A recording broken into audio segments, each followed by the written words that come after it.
We are here for Inside Look today. We're going to go and see a couple of animal talks and have a look and see what's going on. They have Mardi Gras stuff up for Mardi Gras celebrations.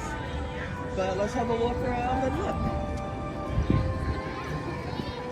Let me go on the app, that way we can kind of see where we need to go. We need to go to the shark encounters. That's where we're going to go first.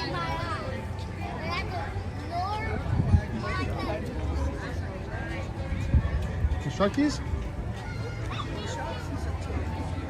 No, saying the little sharkies in here.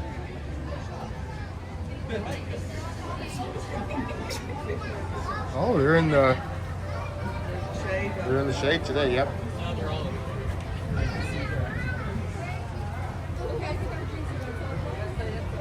Yeah, I don't think they're not playing today. See if there any. Walk around, see if we can see any others.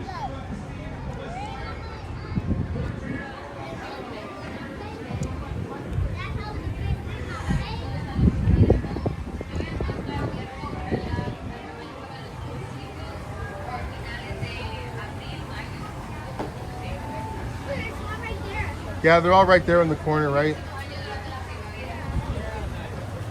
I don't know if we can even see them. No. Oh, the sharks are hiding. Yeah, they're definitely hiding.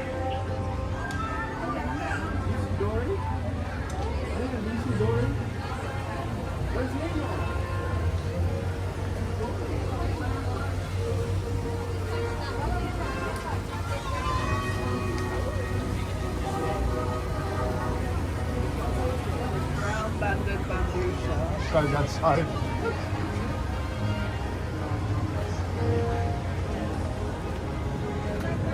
We're trying to see some bamboo sharks. Oh, yeah, they're really hiding today, though. Y'all done in there? Where? Oh. I don't know if you can see them in the reflection, unfortunately.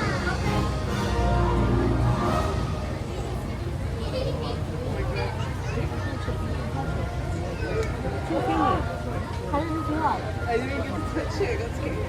What about this one? This one's just standing still. It says not to touch the tails. Remember when we were I know.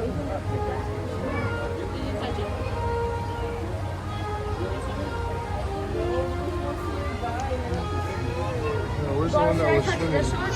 If you can reach it, yeah.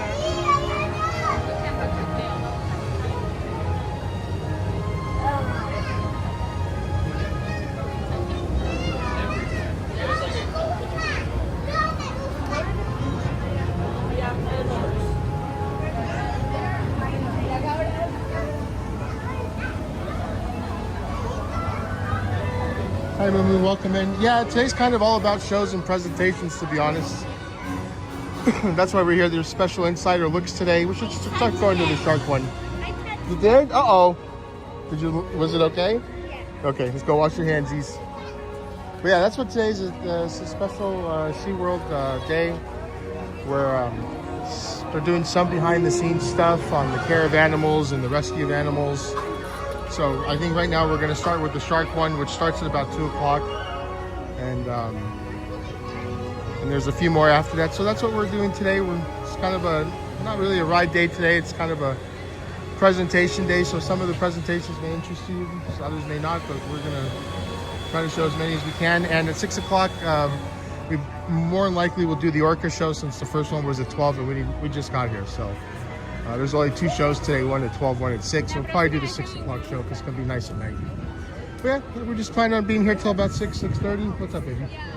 What'd you miss? They have dolphin trainer talk right now at 1:30. At 1:30 is the dolphin trainer, yeah. Which is close to the sharks. It's pretty close. So that's what we're doing today, just presentations and there's a lot of cute axolotls. Shark Encounter straight ahead. I'm gonna do directions. Dolphin Amphitheater straight ahead. We'll do directions and then go the wrong way. But yeah, that's what today's all about. Over here, do you guys want to give a try?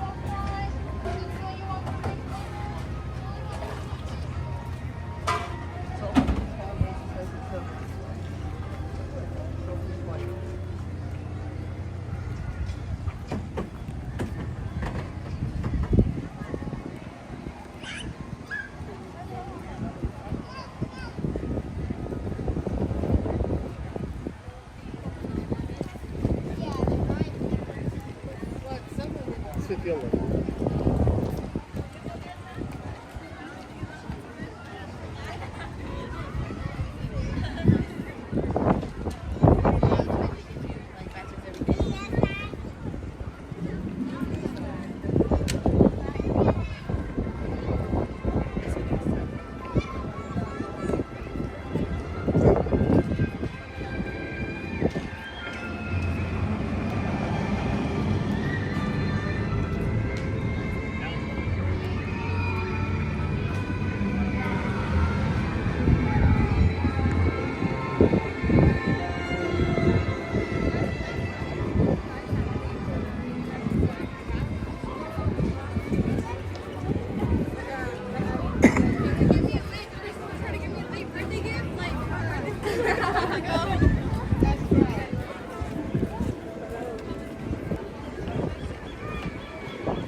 Can we get pizza?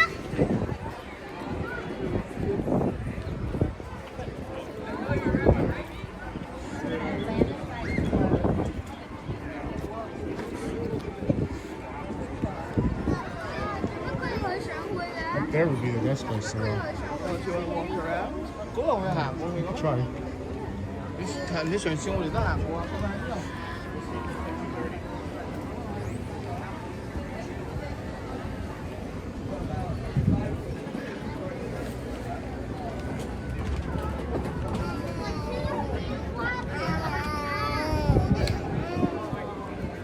I didn't know how to get up there. Okay.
Where did it go?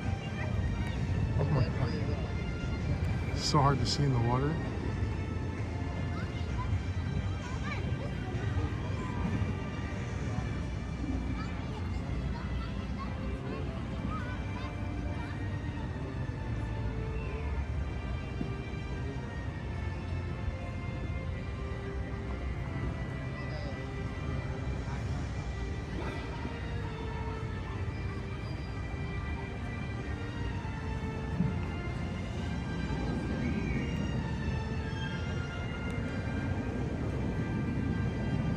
Sorry guys, they're so hard to see in the water.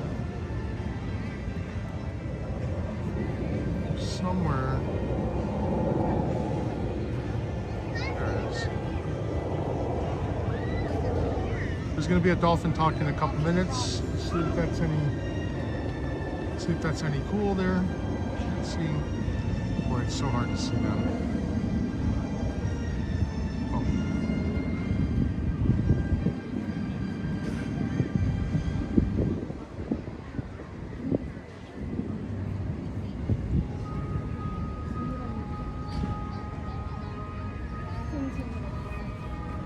Where are you guys hiding?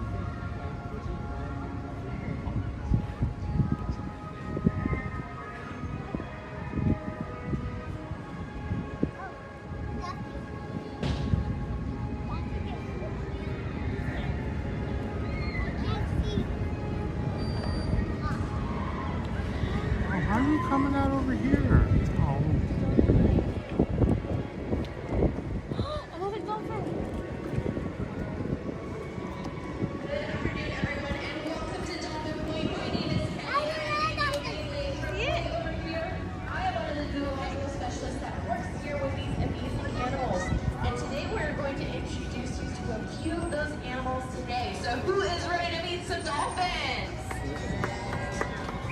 Beautiful job. All right, up first towards the deep end of the pool, we have one of our males showing off a bow behavior. He is about 36 years old. Mr. Bow.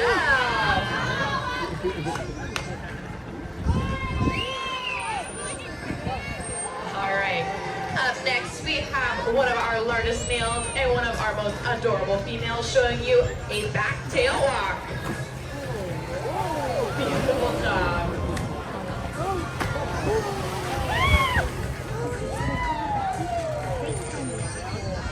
Amazing. And last but not least, one of our most athletic females coming in at about 34 years old, Beaker. Beautiful job. All right, we are going to move into a training session. We are training a behavior called a twerp. This behavior is a jump out of the water, but we want them to keep their tails in the water. So we're gonna ask them a little signal. They're gonna come around the pool, making sure to keep their tail in the water, and they are looking for a sound. So if you hear this whistle sound, that is a sound that they're looking for. That tells them great job, which means that they can go back and get lots of reinforcement for that perfect behavior.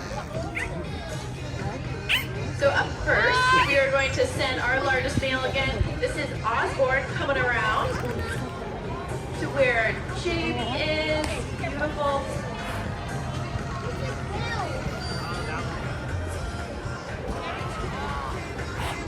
Amazing.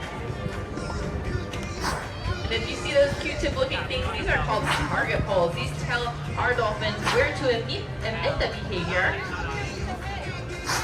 All right, next up, our 36-year-old male, Bell, is coming around. He sees that little target pole. He's gonna emit the pour right there. Beautiful job. He has a little flare to his. Gorgeous. So he's doing a really great job, but his tail actually came out of the water a little bit. So we're not gonna give him that whistle, but he's still keeping a really great attitude, so we can feed him a lot of primary for that.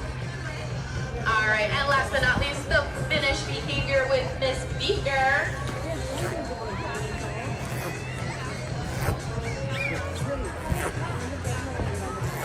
Tapping for one more position. Great job, give it up for Beaker.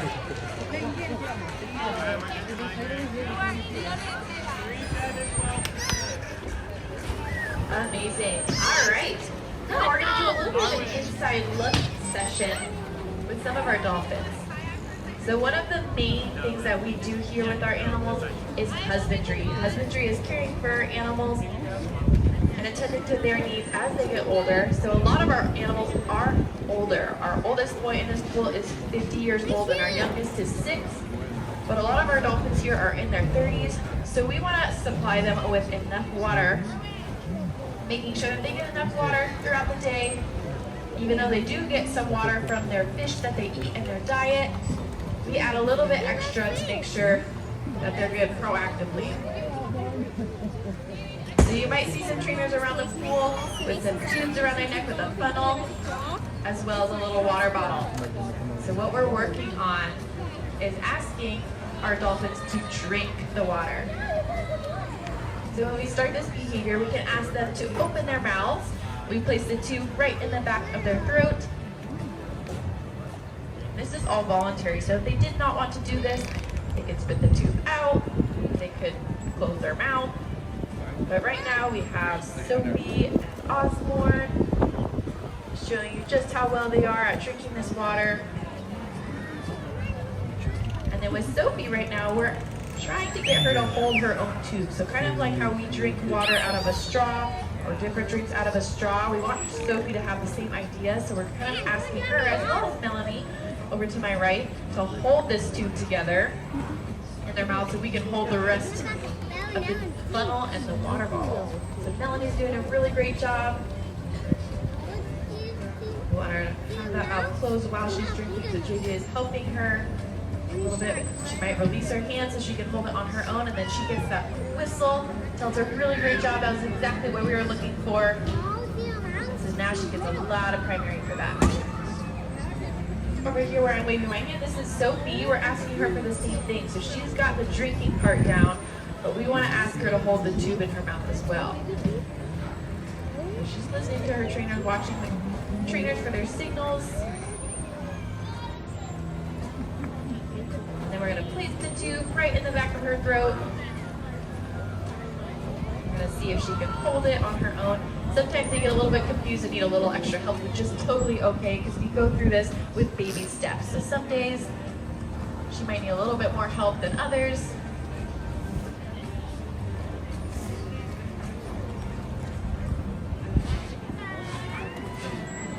Amazing. This also goes along with having a relationship with their trainers. It builds a lot of trust and bonding with their trainers. They can do a lot of behaviors such as hydrations or eye drops.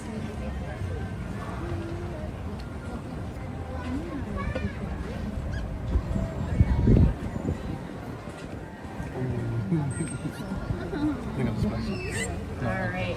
In just a second, we're all going to move around the pool so you guys can see these dolphins up close and interact with some of them. We also have a good neighbor policy here at Dolphin Point, so that means if you have been up close and personal this whole program, we would love it if you could let the people behind you get a chance up front as well.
Hi, Manny. Welcome in.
Just a reminder, if you are behind those acrylics, you may get a little splashed.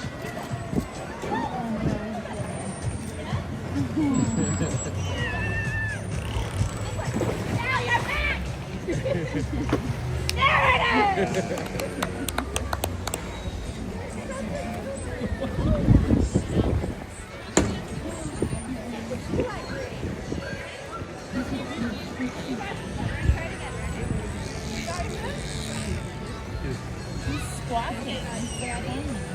The one with him.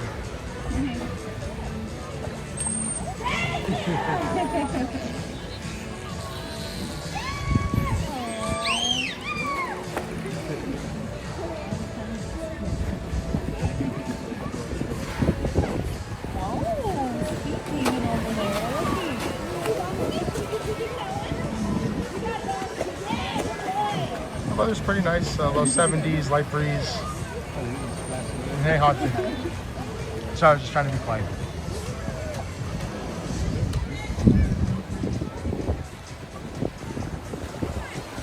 Towards the deep end of our pool, one of our largest females, Melanie, at 670 pounds.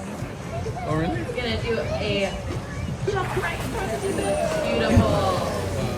Amazing job, everyone. We hope you love our animals just as much as we do. And just by you being here today, you are actually helping support our rescue mission. Over the last 60 years, SeaWorld has rescued over 42,000 animals. So I want everybody here to give yourselves a round of applause. With that being said, one final goodbye we want to give. So on behalf of the Dolphin Point team, we hope you all have a beautiful day here at SeaWorld San Diego. Bye-bye, everybody. Oh my God. Don't know where to go. That's so cool. Yeah, hi Haunted, hi Maddie, hi everybody, welcome in. So I was just trying to be quiet during the presentation. We're gonna go do the shark one next, and that starts at about 2 o'clock. Everybody's laughing over here. They must have got pretty wet. All right, let me find my family, and we'll move right along. Your body's in here.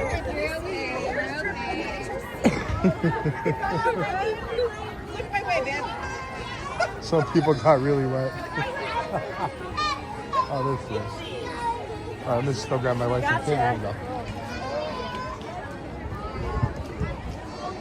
And so, like I said, next we're going to see what the shark encounter people have to say about the sharks. Oh, you got a pretty good view also. Lauren, let's go, Mika. Yeah, sharks. We either... Let's get out this side. Yeah. Yeah, it is really nice weather, guys. Really nice. Yeah, hold on, guys. Ryan. Hold on. We got 15 minutes.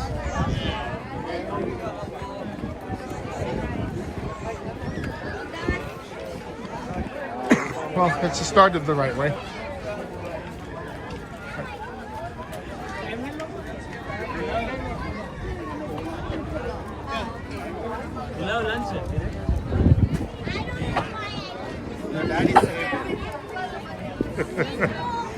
Yeah, Maddie's got a good sense of humor, Haunted. So do you, though.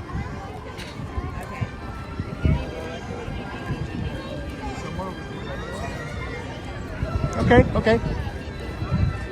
Trying to go the right way to the... Okay, go that way. Right. Straight ahead, sweetheart. Turn around and go straight. There we go.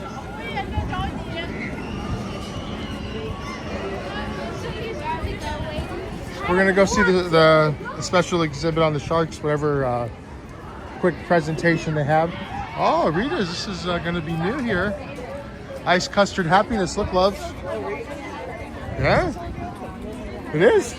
Oh, it's already open, apparently. I'm watching. You want to go? We have to go next, Samantha. Yeah. Okay. We can go one way or the other from that, so it doesn't make a difference. Okay. Is it faster by the grizzly thing or by the... They're about the same. Let's just go this way. We'll go. This way. Let's go. Okay, I'll follow you.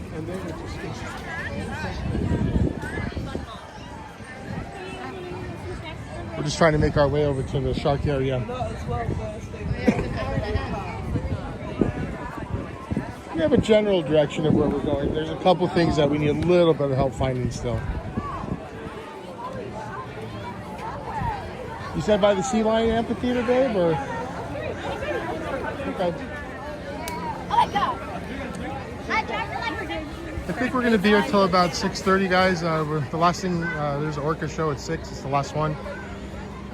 There's only one at 12 and one at 6. We missed the one at 12 already, but at 6 o'clock there will be one. And I think after that, we'll call it a night. But in the meantime, we'll see as many presentations as we can. Not really a ride day today, just kind of it's a special weekend insider look, so we're trying to take advantage of it. And I went sideways.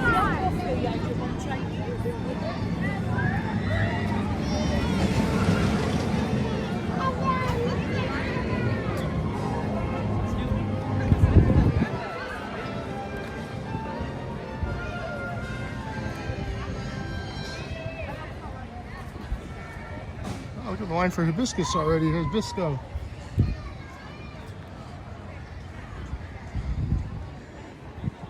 But yeah, we'll be here for a few hours for sure.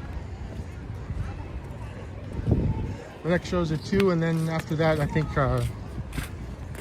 3 o'clock will be the one after that. Yeah, dolphin one was fun. It was so hard from. Well, I got to the rocks eventually. That wasn't the problem. I didn't know where some of the stuff was happening. So, yeah, it was all over. I caught some cool stuff, but not everything. But it's okay.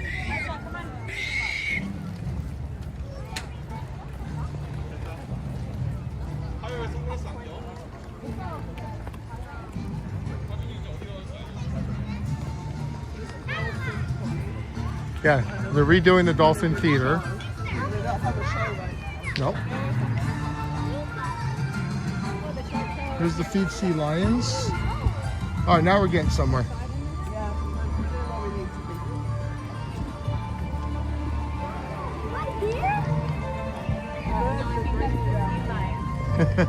We'll come back to the sea lions on the way back towards the front.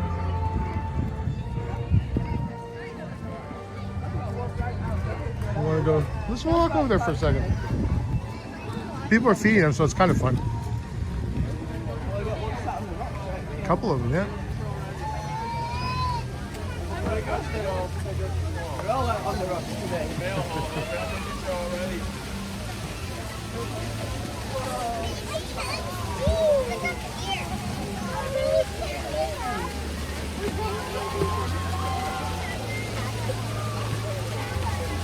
Like, I'm hungry. Feed me. Before the birds steal it.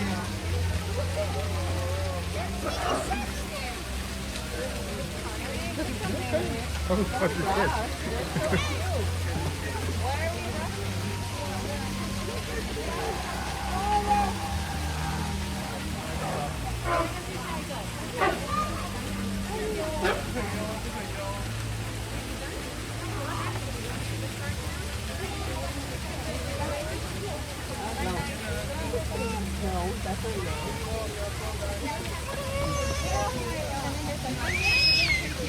Yeah, these birds are very hungry birds, apparently.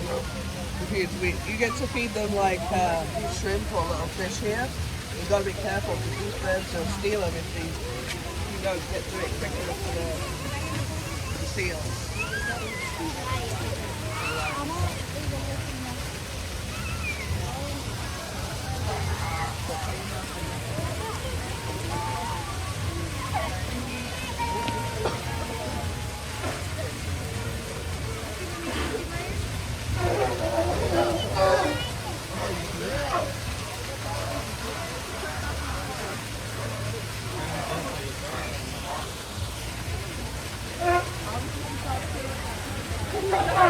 What is that? What is that called? You know what that's called? That's a sea lion. Nobody's throwing them any food. Poor guys. No, you're already out. Look, that's a sea lion. All right, we'll come back to this one. It's a little more active. Yeah, that's how it goes. I don't want to miss the shark.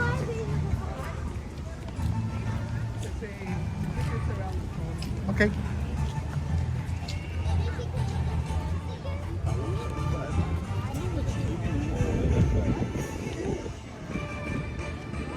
I know what you mean, Manny, but they're trying to attract, more people, and that's a way to say, look, you get more for your money, you get to ride a few coasters, see a bunch of animals, so I know what you mean. But, well, it's just kind of like a zoo then, right? Okay.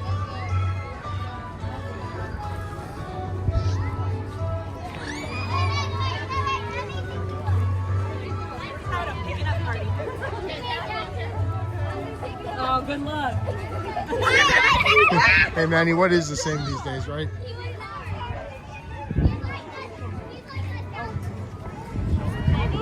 Well, that's the shark area. Yeah, he's in my baby.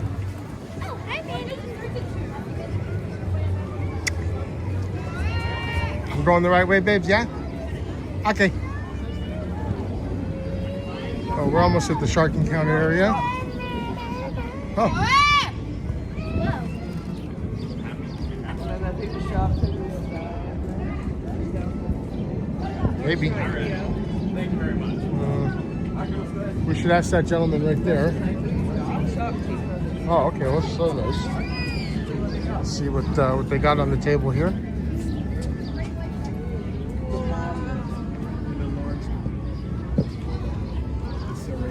Hey, how are you, sir? Hi, Where do we see the presentation in a little bit? I'm right here. Well, 2 o'clock it'll be right here. The aquarius will come. So we are in the right spot You are there. in the right spot. That's I outstanding. could go ahead and give you one of these. Or do you already have one of these? No, we do not. Here, I'll I'm trying to get the teeth. Give me a second, guys. I'll get you a turtle one too. Yeah, just get them all. You can turn them in at the whale shop for a free pin. So what shark teeth are these? This is a bull shark. Holy mackerel. Look at all the teeth inside that.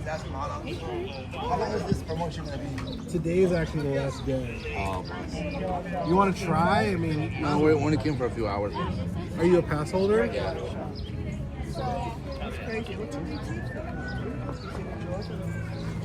I believe this is a megalodon tooth. That's how big that thing was. You can see the smaller shark teeth next to it.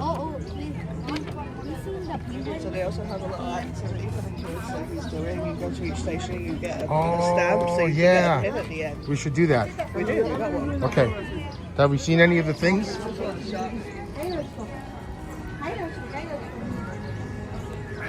So the presentation will be right here. It starts at 2 o'clock, which is in about 7 minutes. And this is basically what a megalodon mouth looks like. Wow, that's crazy how big that is. I mean, people fit in that easily. There's a human right there to the right of it.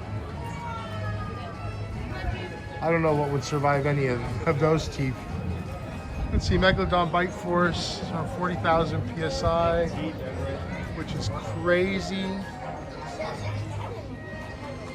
That sounds like a lot, but probably back then things were this big, that wasn't a lot. Oh, my poor gimbal suffered from yesterday's stream. I mean, these things are the size of a school bus. That's pretty insane. So it's like eating 3,300 cans of tuna every day. Holy macaronis. Yeah, for you and me, that's a lot.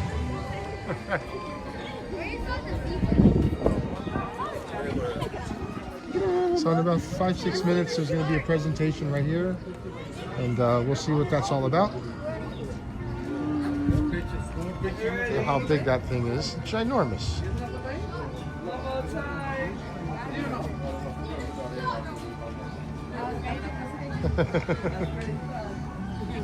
So he said it's right here, yeah?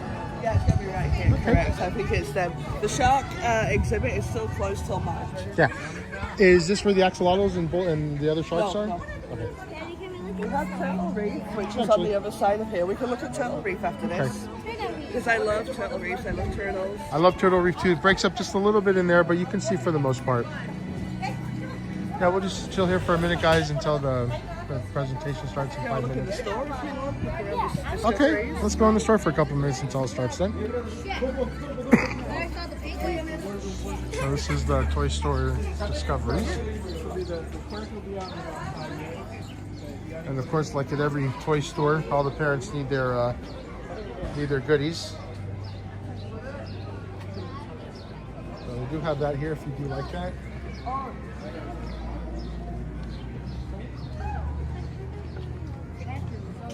And these are some of the cute plushies they have.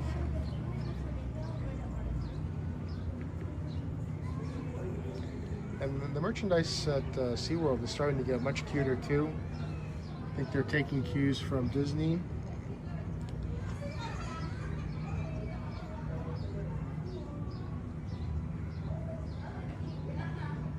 Manny, you are a treasure trove of information.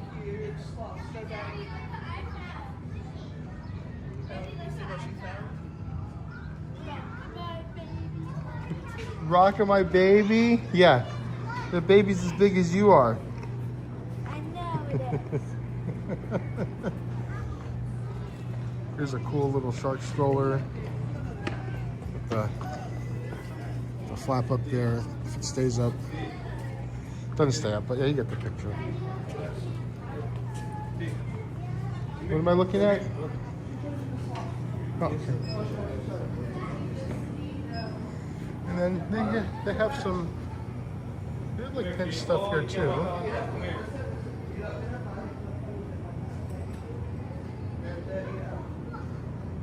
Guess these are called snuggle sleepers.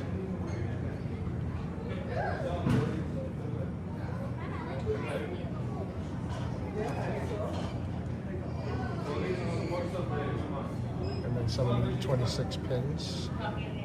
Oh, look, they got Alpha Lauren. Oh, they're past member exclusive Oh, it's pins. a Look at turtle. these, man. Oh, they started. Oh God, no! Don't get me on pins. No? Okay. I'd only get a couple of them. I like green turtle. Awesome. Oh, sorry, it's not focusing.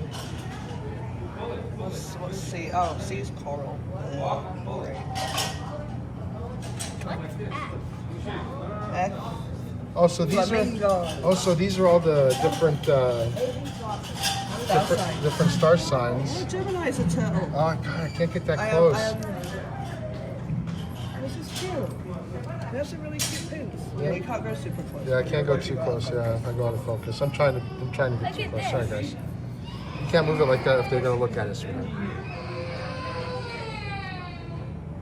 That's really cute. They do pin trading here as well, apparently. But yeah, they have a lot of. I mean, who doesn't these days? You know. All right, I'll show you. I'll show you a few more. We're just waiting for the shark presentation to start. $10 a piece. And they're about $10 a piece, not bad. Jellies are really cool. Yeah. They got moving bits. So I'm showing now.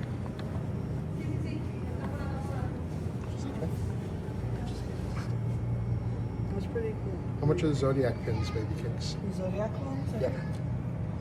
12. They're 12. The Zodiac ones are 12, guys. Oh, sorry. Poor Giggle's crooked. Why did it do A for axolotl instead? I'll be on the other side. Yeah, I mean, I could sit here forever and show you all the pins, but they're trying to get in on the pin craze, right? All right, let's go see some of even the San pins. Diego has pins. You're talking about the zoos? Yeah. Let's see, some bags and stuff there. A backpack, a bag. These are about, the one on the right's 20. That one, the little one's 20. The backpack is, I don't know, $34.99. $34.99. They still have some Christmas stuff out that they're probably trying to sell. A really cute little Christmas display. Yes, Angel? Okay, 2 o'clock. That's okay. We've got other stores we can visit.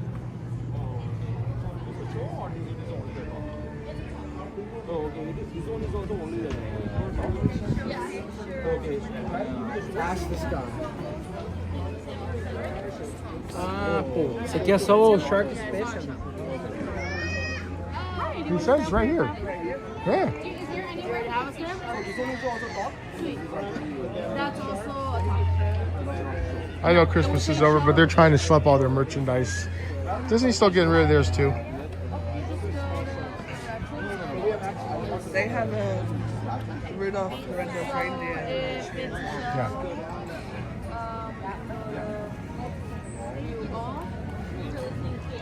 And it would be just the title, it's not going to say top.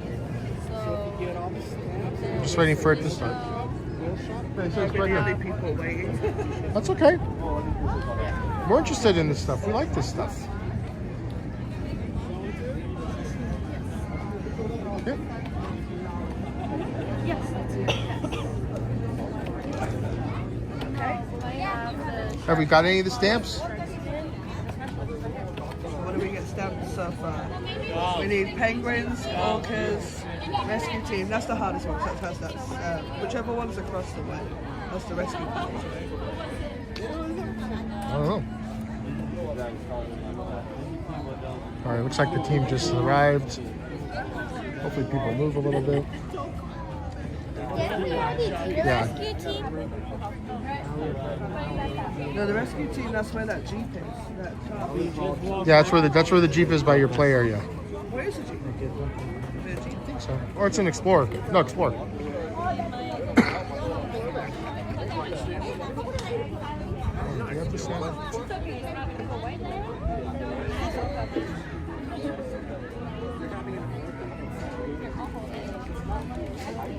Alright, like I said, I'm not sure what this is, but let's take a look.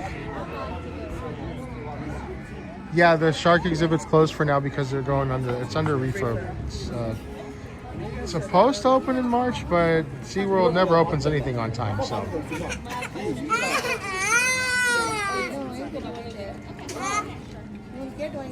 Oh, just waiting here for a minute. What's Lauren doing up there? You're okay. No, you're at Penguin. I stay here. The guy said right here, so. We'll ask him again. Yeah, I think it is. Oh, you think this is it? Do you know what to do up here? No, he said that there's something at 2 o'clock. It has to be like a presentation of some kind. Well, hold on. Let's find out because I don't want to sit here and wait for nothing. Okay. Is there a presentation that starts at 2? The Aquarius just showed up, so they have even more information. They know way more than I. So do you have to talk to them to get the information, or do they broadcast it, or? As far as I know, yeah, it's more of a question. But you can be like, hey, tell me about the shark, and they'll give it a Oh, okay. Because it said on the thing at 2 o'clock was like a presentation. Yeah, go down to Orca Amphitheater. What I would do right now is go to Orca to get the Orca stamp for your pamphlet. Because at 2 o'clock, trainers are going to talk over there. Oh, the trainers are Orca. That's where you get your stamp for that too. Okay, let's go to the Orca. And it's not too far, and just let them know if you get there late. Say, hey, I need my stamp. Russell said we can come. Yeah, there you go. Okay. Which is the fastest way there? All right, I guess we're pivoting to the Orca. Actually, you want to follow me? Yeah, I'd love to. I'm heading that way. Okay, So let's go. let's go. That way you can get out of here too. Yeah, that's okay. I love how people just randomly stop in the middle of nowhere. Okay, because I fell on the thing. It said like 2 o'clock. It was like the thing and the thing. And... Yeah, organization. I know you guys try. I know you guys try. I know. It's tough being I know. a zoological entity and an amusement park. Yes, it is. It is. And the rescue center and yeah. Different folks have to do different types of jobs here, you know. Yeah, and it's too bad that they can't all just get together. So we'll cut through SeaWorld Point. That's going to be our quickest way to work. Oh, okay. Yeah, because we came here because we saw 2 o'clock or something. Are you just visiting for the day, or are you a pass? We're past members. Oh, okay. Yeah. Yeah, it's the first time we've heard about the inside look. Yeah. It's our 4th year or 3rd year here, and we never heard about it It was before. all weekend long, and it was last weekend as well. Yeah, we heard it was over 2 weekends. Yeah. Unfortunately, today's the last day. No, we know. That's why we're here. Let's make sure we get all those stats in. But hey, I'll tell you what, if for some reason you miss some of you, come back to start. Okay. I got And we'll get the last stamp.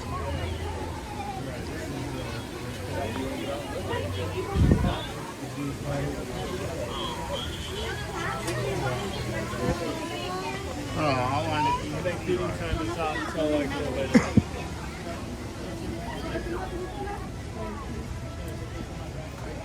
Are you live streaming right now? Yeah. I'm gonna make a run over here. Sure. Yeah, we'll go see the penguins today.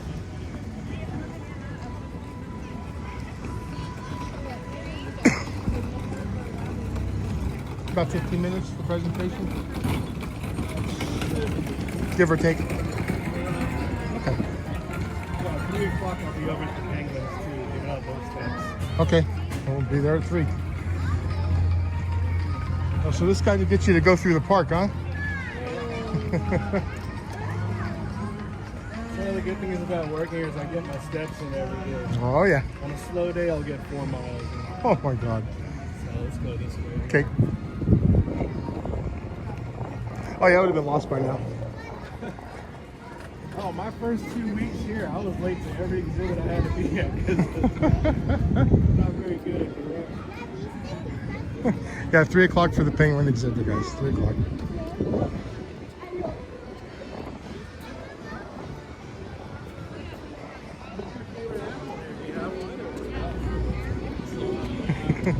Only 2 freshwater species featured here.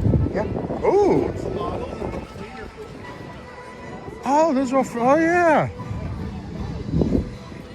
They tickle. Yeah. That's their nickname too, the tickle fish. Yeah, they definitely tickle. All right, so we're going over to the Orca Encounter because that has 2 o'clock. I guess we just mismatched the read.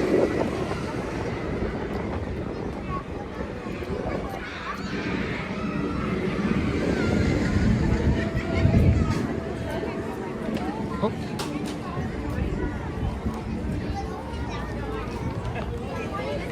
Oh yeah, it'd still be about halfway back there somewhere. Exactly where we just came from. That's. We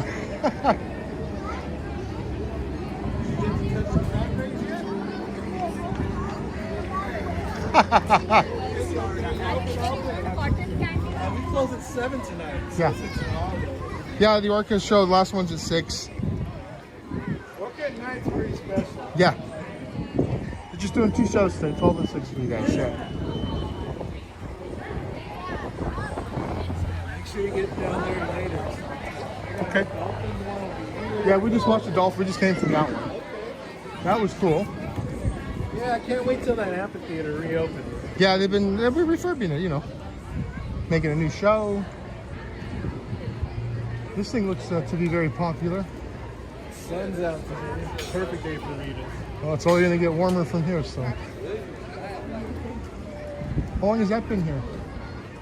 2 months? Really?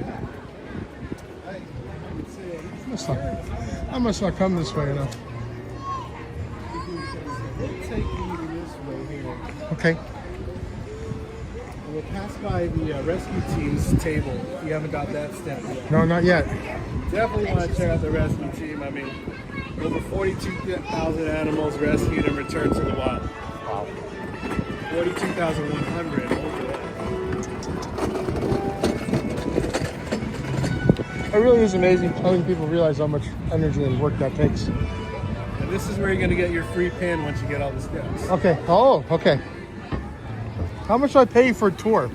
It's going to be enough. Her smile's enough for me. How's that? All right, so we'll come back here for the inside look. There's standing. This man right here around the corner, and you're in Orca. Thank you. Welcome. You have a great day. We appreciate you so much. And remember, if you do, Okay. Thank you. Thank you, Russell. Thank you, too, sir.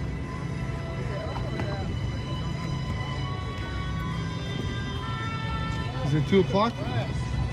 2:10. Hooey. No, we're doing really good today. I know, right?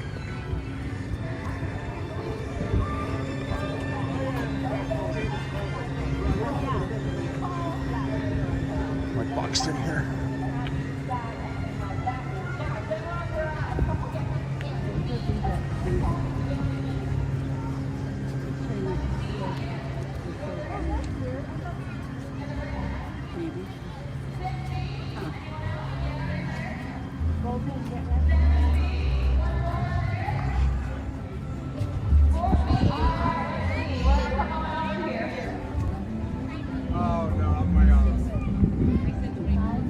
Right from the base all the way to the top is going to be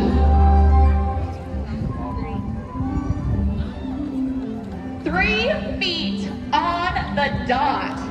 So that is pretty ginormous. I'm 5'5", so that is pretty big.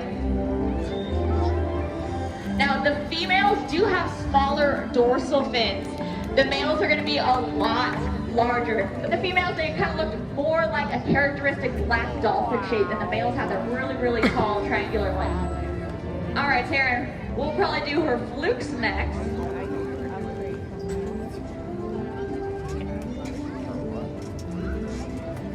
Now, obviously you can't measure a wild killer whale while they're swimming. So we were able to know our exact measurements of the whales and then take a picture of them and compare those pictures to our whales here. And we are at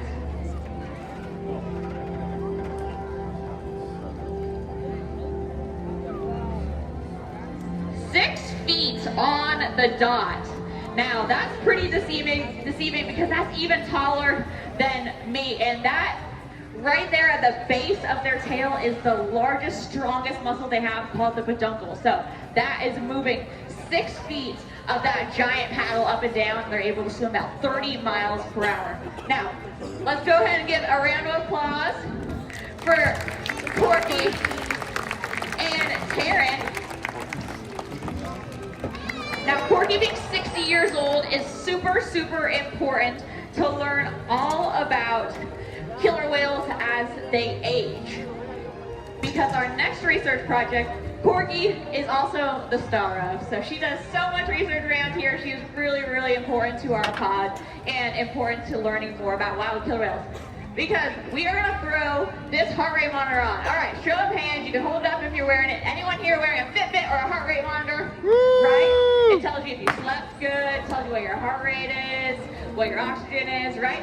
So for our whales, they actually developed a heart rate monitor for the whales. So this is basically their little Fitbit. This is in conjunction with Scripps Institute of Technology right up the street. So Dr. Paul Waganis, he actually studies, doesn't even study killer whales, he studies blue whales. Now blue whales, if you saw our 12 o'clock presentation, is about the size of our entire screen. And believe it or not, how big they are, they're actually pretty rare to find. So he is trying to stick this on a moving blue whale next to a boat. And so he brings a bunch of different prototypes of his heart rate monitor back to us right down the road, and he tests it on our whales because we can ask them to swim slow, we can ask them to swim fast, jump, dive, all these different things. All right, so we are gonna put this on Corky's back. These are just suction cups, so it's gonna suction right to her back. You can have a little camera on the front, and it tests her heart rate in different positions of her body. So we're gonna ask her to do a slow perimeter swim around the pool, so you guys can all see.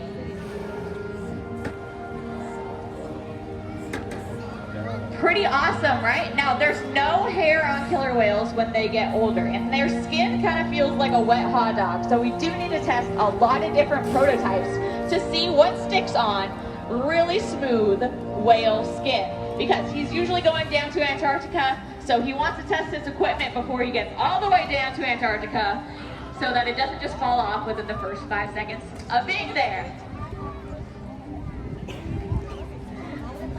All right, she's gonna do another slow swim so you guys can see, and then we're gonna ask her to go fast. And going fast is one of Corky's favorite things to do. Because going fast and sometimes diving down and seeing how the water goes around it can be really, really helpful to see if it's gonna stay on a blue whale. All right, now quick round of applause. Make your guess if you guys think a whale's heartbeat is faster or slower. All right, round of applause if you think it's slower than ours. All right, round of applause if you think their heartbeat's faster than ours. Team slower, you guys are correct. Killer whales' heartbeats can get down to 15 beats per minute. Ours can usually get down to around 40 to 60 beats per minute. All right, so this is Corky's favorite thing to do, is swim super fast around the pool, and then we track to see if it stays on that same spot on her body or if it moves around, because if it moves around, then it might not have such a strong signal. So if you were wearing your Fitbit around your forearm or your ankle, you might get a very different reading. All right, so Corey's making her way around. She's going about 30 miles an hour. She said, I did it. It doesn't look like it's on anymore. Nope, it's way all the way over there. So this is great to see because that's obvious. I would have to make another prototype, right? And luckily I could just go right back up the street a couple miles instead of coming all the way back to San Diego from Antarctica. That would be really disheartening if you found a blue whale, you stuck it on them, and then it just popped right off. All that research down the drain. So it's really helpful here. The whale can actually just go get it. So we asked Corky to go get it and bring it back to us. So we didn't have to waste all that money either. So it's really, really important to not only get really cool data on the whales, but on other whales as well. So gray whales, humpback whales, and blue whales. Very nice, Cork. Oh, she didn't find it. That's okay. I think Blake's going to be able to grab it for us instead.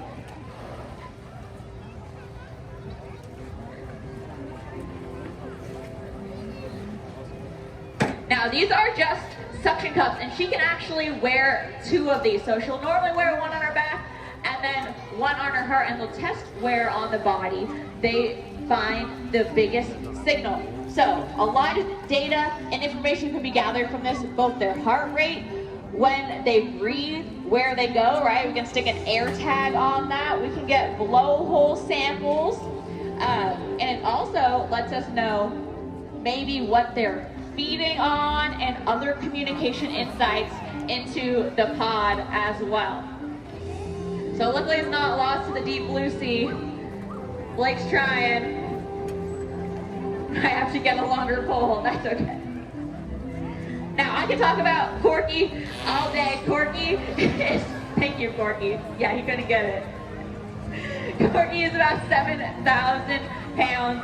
And yes, just like a control group in science, we know everything about the whale. So we know what they eat, how long they are, how old they are, what their body condition is, and we can compare those to the different photographs and videos and collections of the samples we get from wild killer whales. So that is one of my favorite parts of the job, is that scientists or the veterinarians give us different things to drain. So if they want us to ask the whales to pee in a cup, I have to figure out how to train that, which is really, really fun. Or we can get a blowhole sample. Right from their blowhole on their head, we can ask them to breathe on command and basically blow into a petri dish.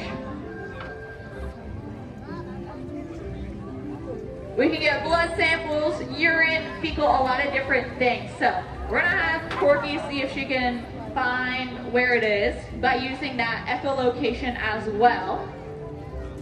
That's why they have such a big head. They have that big old top of their head called their melon. It looks like someone took a watermelon, slapped it right there on top of their forehead. They send clicks out through that melon. It hits an object in the water and it bounces back, adds a signal through their jaw, into their ear, and into their brain. So Corky's looking for it. Yeah, can you guys see it? We made it a bright color, just so you can help out. Didn't quite get it. Let's see Blake work his magic on here.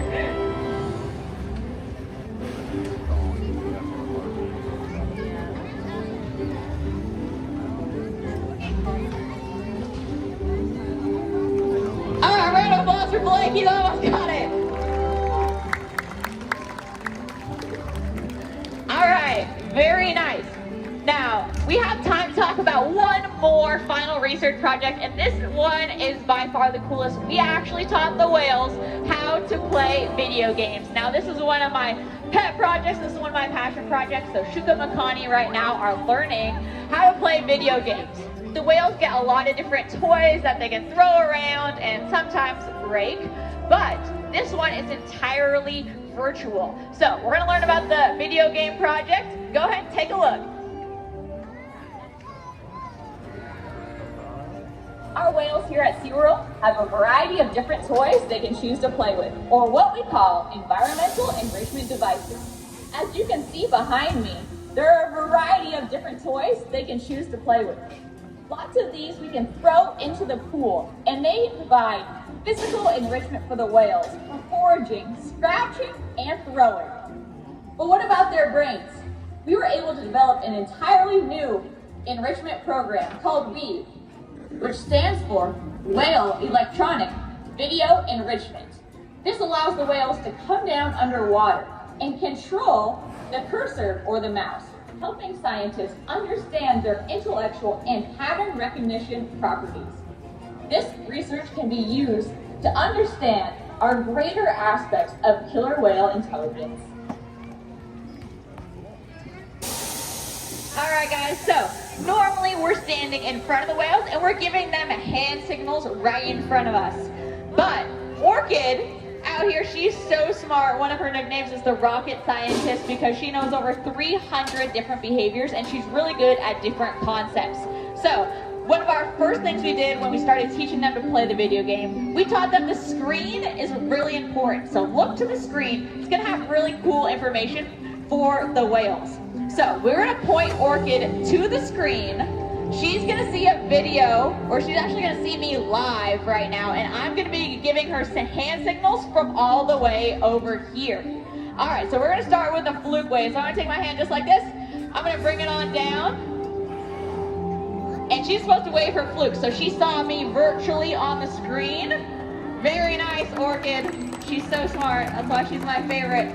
Next, we're gonna do a hula. So I'm gonna spin all the way over here. It's gonna be projected on the screen and she's gonna be spinning with me. All right, here we go. All right, let's see if she got it. Oh, I think she did. Very nice, Orchid. So from there, they know the screen will be important. They're able to control different things on the screen, giving them choice and control. So we'll give them choice and control for this last behavior here. I think we have time for one more. All right, Orchid, are you watching? Very nice. All right, let's see what she's got for us here. She's headed toward the middle section. Oh no, middle section, watch out, something's coming. Oh my God. That definitely wasn't supposed to happen, you guys. Oh, sorry, I missed that. Let's see. Oh no, this section!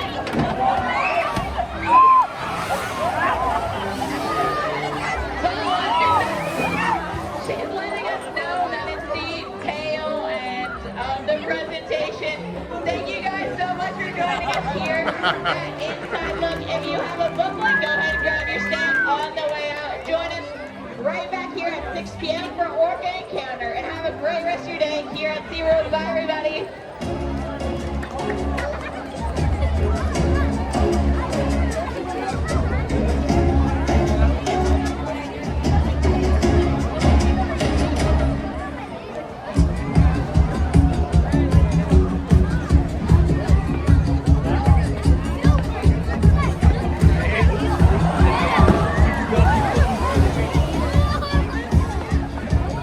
Ladies and gentlemen, for your safety and the safety of our other guests, we kindly ask that you refrain from climbing over the seats.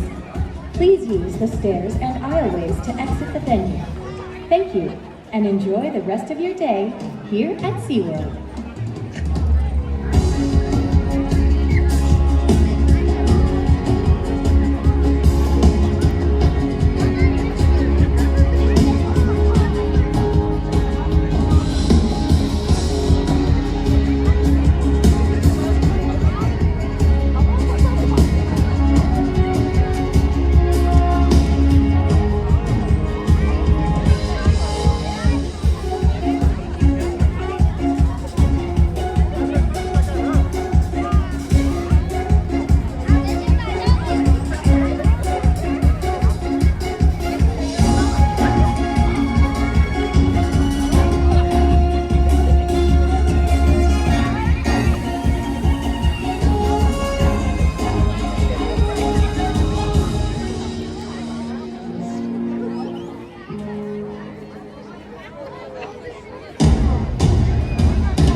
People got a little surprise there at the end.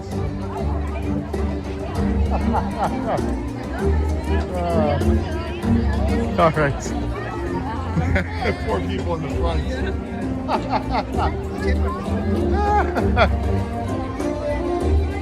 Nice little surprise there from the trainers. We got some times too. You guys got wet?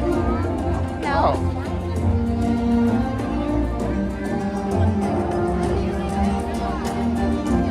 Alright, I think we're going to make our way around the penguin. Let's go to the penguin exhibit for 3 o'clock. Yeah, but it's for 3 o'clock, so got time.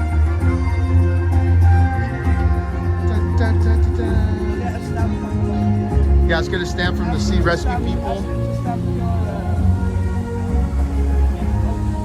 Hey. Thank you so much.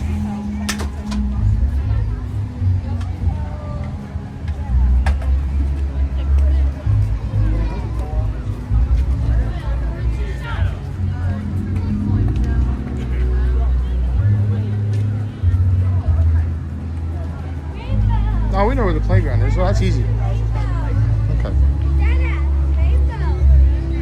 Oh, yeah.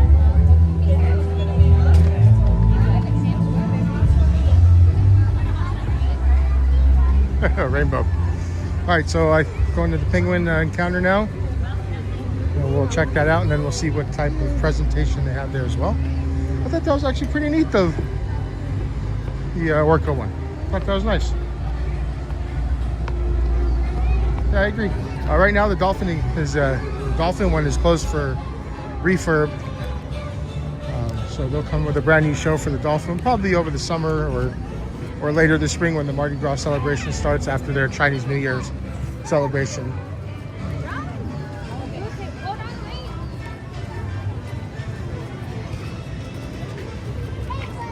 Thank you everybody for joining. Welcome in. We're just here today at SeaWorld. It's just a really relaxing day. We're just here for all the inside looks, see some of the animal exhibits, and then we'll catch the orca show at 6 p.m. at nighttime. It should be really nice. And then the park closes, I think, at 7 anyways today. So it's not open late anyways.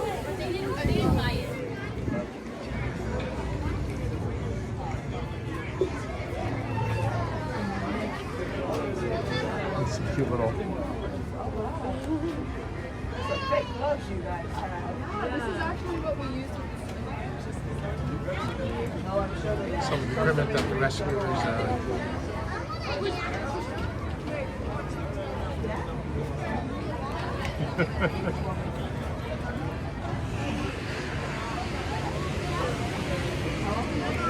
You like the sea lions? It generally depends on the time of year, but we can get lots and lots of calls per week. Lots of calls per week. Yeah. Is it just people concerned that they're up on shore, or is it injured ones? It can be both. Our specialist. Entangled animals, so like this is kind of all the debris that was Okay. Pet them free. We get a lot affected by different diseases, shark bites. Okay. And generally, the beached ones are just malnourished, and we gotta fatten them up before we release them. Yeah. Are these the things that are problematic in the ocean for them? Like the fishing? Yeah. I had the same question. I'm like joking even. Sorry. I was like, we came out the orca talk, we're like, where are they? Thank you. Puppy poop? Oh, the bag itself. Oh. What's that? That's all fishing line.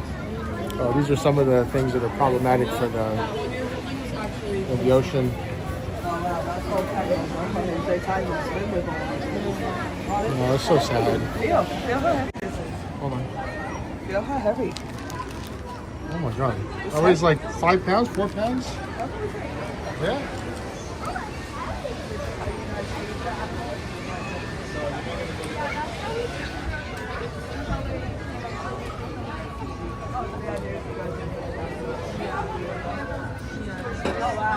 Oh my goodness. So these are feeding tubes, apparently. And they put them down the throats into the stomach to feed the feed the sea lions. So this is what happens to them with all that stuff. Okay. Like where their Tangled. stomach ends. So we put the tube Yeah. in like to that. I heard this Like, weekend Cheryl said this start one all can't the way even to zero swim. measure down. Right. So right about here. That was just last year in September. but yeah, we even have like little itty bitty ones that are like this big. These are some of the things that Silly get question tangled about up. the picture I'm assuming is to see if there's any metal pieces like wrapped around with this stuff. as Yeah, well. so the birds will ingest a lot of these lines, and this is what we use to kind of double check. Okay. Cool. Well, thank you so much for your time, Thank ladies. you, ladies. Have a really wonderful day. Thank you so much. So that was just showing how the litter and fishing lines affect the sea lions. Unfortunately, that stuff happens to fishermen. You know, they lose their lines or. You walk the way you want to go. Okay, let's go that way. Let's go. You want to try to get in that thing today? Other side. Oh, this way. You want to try to get in that thing today? No, I'm not making plans. I can't keep. I'm just asking you. All right, so we can tell everybody where are we headed for. Don't know right now. Okay, we're going to another one of the exhibits. That I do know.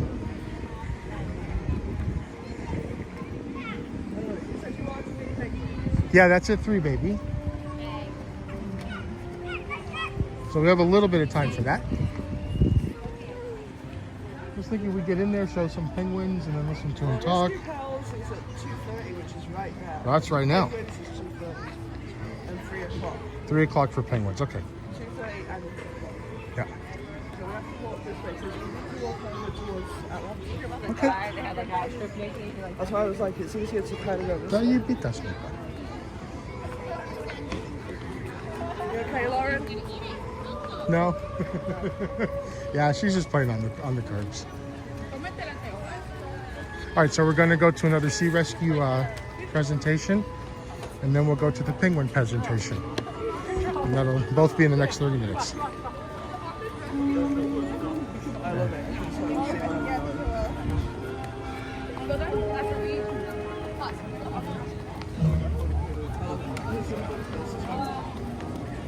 Perfect. That's an inside look. Hi, Caesar. Welcome in. Yeah, San Diego is really beautiful. We didn't miss too much, Caesar. We just had a little dolphin presentation before the Orca presentation. I said before. We tried to see a couple bamboo sharks, but that didn't turn out so well. Main part of the day will be now. We're just going to keep hitting the presentations one after the other. Later or sometime later.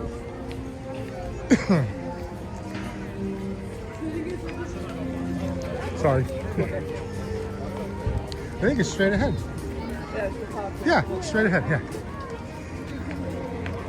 Is it already 2:30 for real? Yes, love. 2:36. My goodness, the time is flying.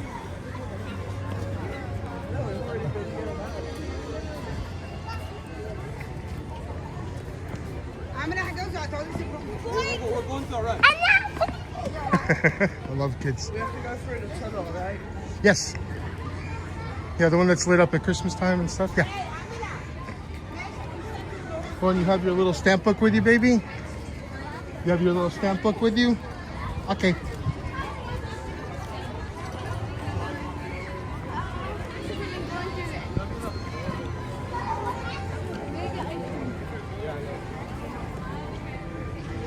Penguin Encounter as well. Okay.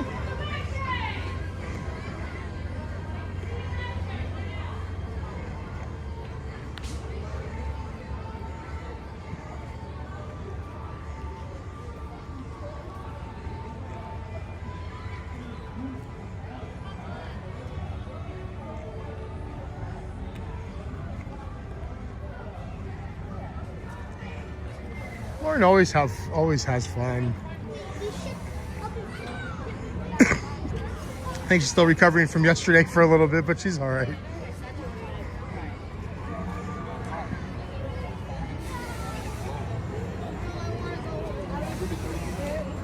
All right, we're almost at the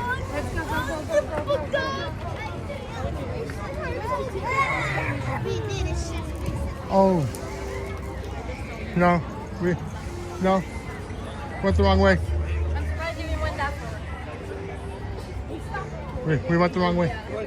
It's supposed to. It's the next one over. No, let's just go to the penguins. No, I don't think so, babe. Okay. Okay. I hope so. I don't remember.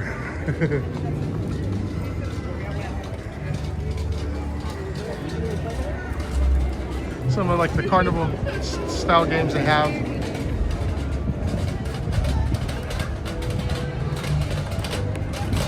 Different prizes. We do have face painting here as well. As well as the henna, there's a henna tattooing, I think it's called. Oh, my wife was right. This is okay. The back way. All right, so we're entering the kids area. This is where the next presentation already started. I don't know how much of it we'll catch, but we won't be late for the penguin one.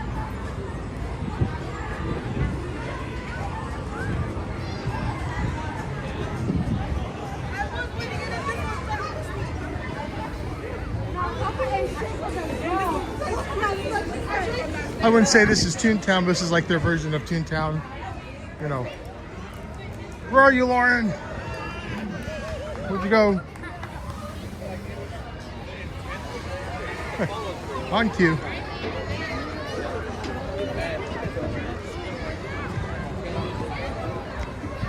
Did we miss it? I think we missed it. Did we miss it?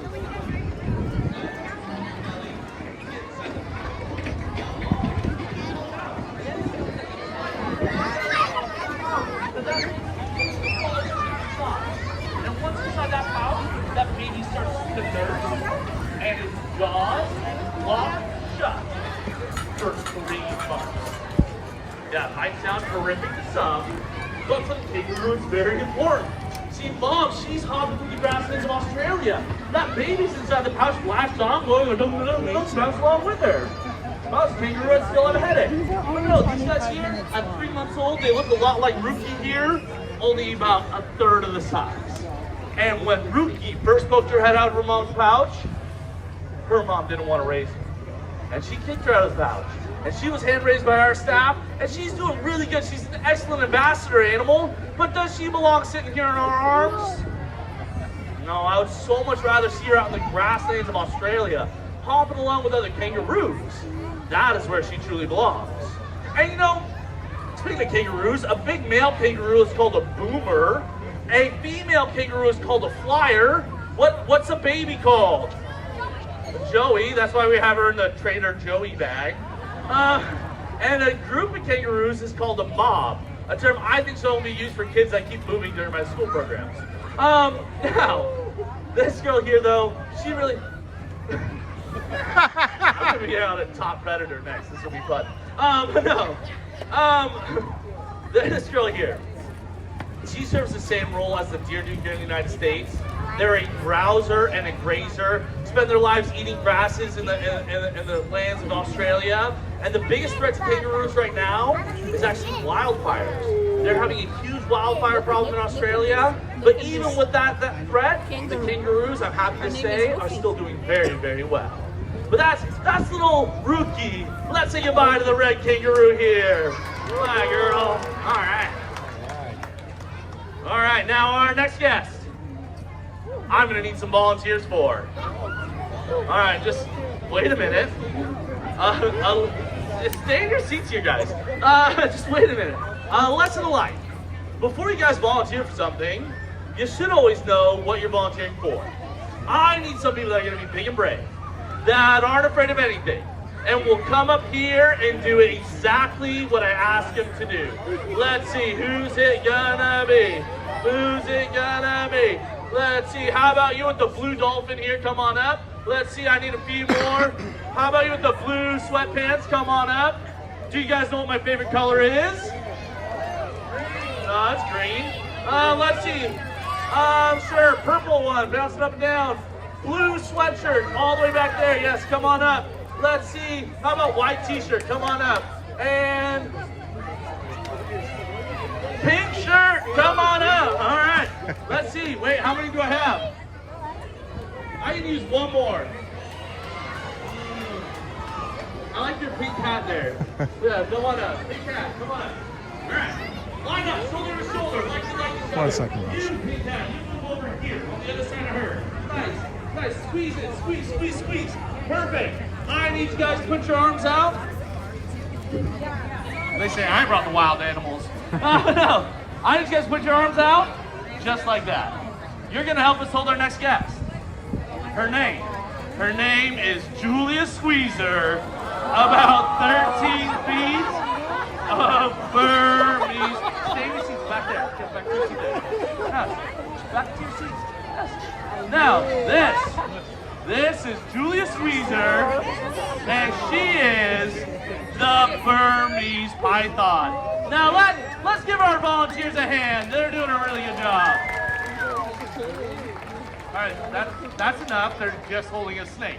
Now, this snake here.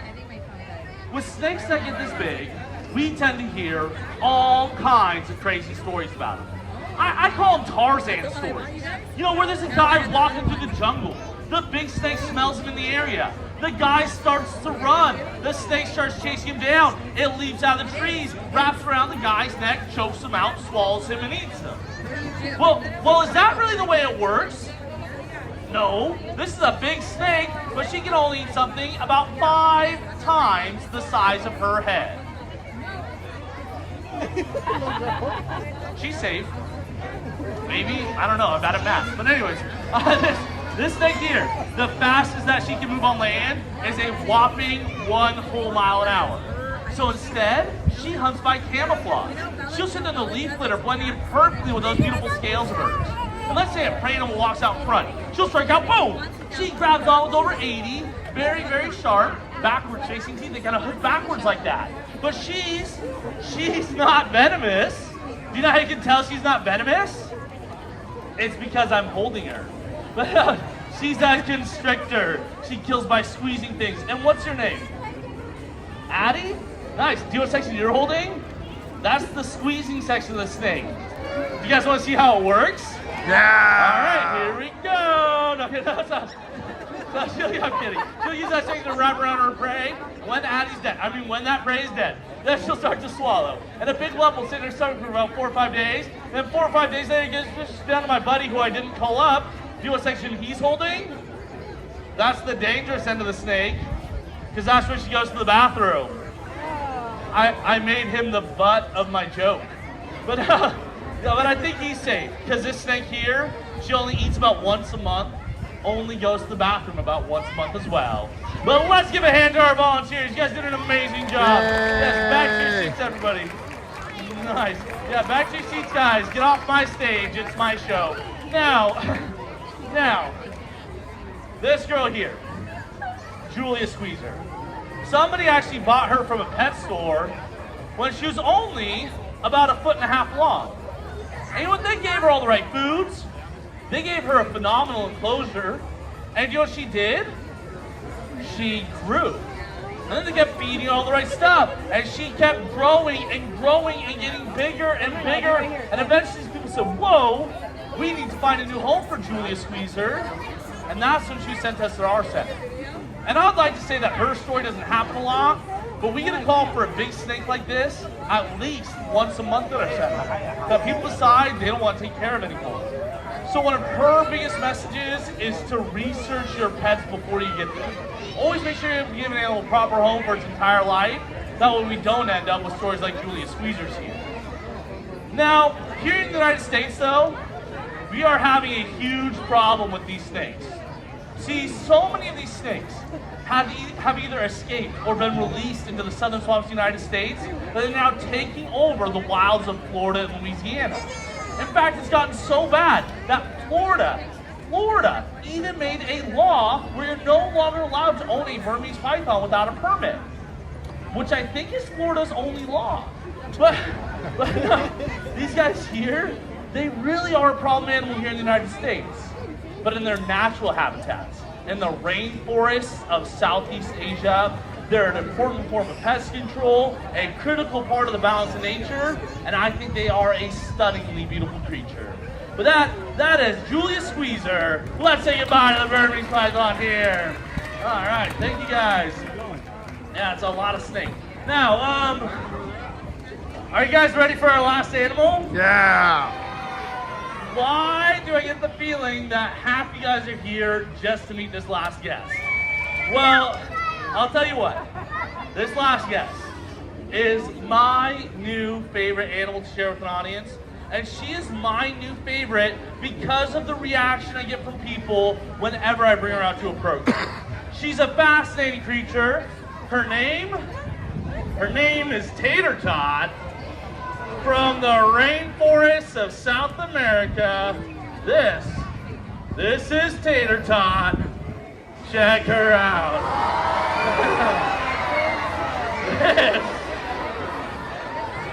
This is Tater Tot.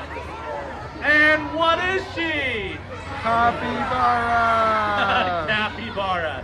Now that's amazing to me. See, back when I was a kid, which was not that long ago. Okay, you don't have to laugh that hard. Back when I was a kid, nobody really knew what capybaras were. They were more like trivia animals. And maybe if you had studied a bit about wildlife, you might know the capybara. But ever since these guys have been discovered on social media for doing funny things, like sitting on the backs of crocodiles, or hanging out next to jaguars where the jaguars devoured their prey, or cute little photos of capybaras wearing an orange peel as a hat. These guys have now become one of the most famous and recognizable animals on this planet. But I'll tell you what, the capybara's lives are not nearly as glamorous as they're made out to be online. No, because Kind of like the rest of us.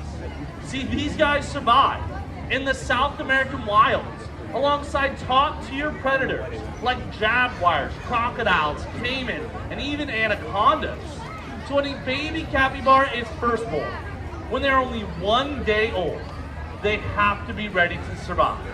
So on day one, a capybara that's just been born can already walk and run. They can already swim.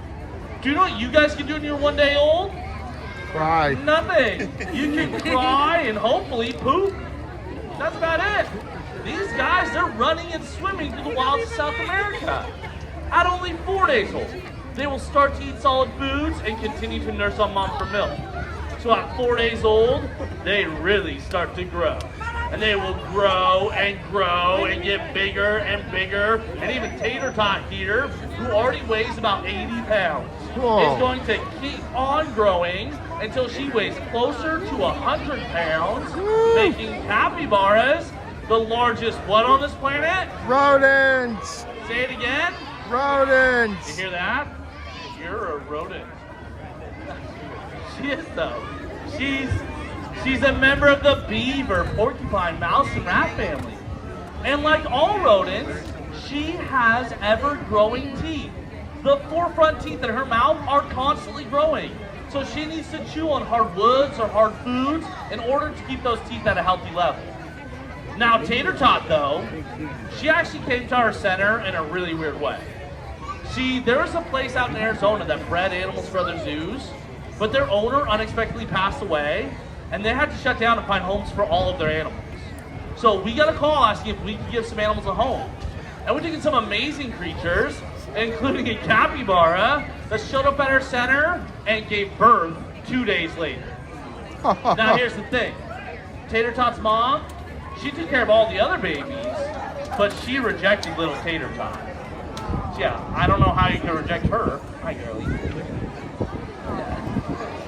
That's my face. So do you know what I had to do? I had to become mom. Do I look like any of your moms? yes. Whatever. No, I had to become mom. I had to take her into my home. I had to give her a bottle every 2 to 3 hours, day and night. I had to make sure she was getting all the right foods. She's since become best friends with my little dachshund, my wiener dog. They're good buddies. But do you remember I said she likes to chew on hard objects? Yes. Well, Tater Tot here, She could care less if something's hard or not. Do you know what she cares about? Whether or not I love it.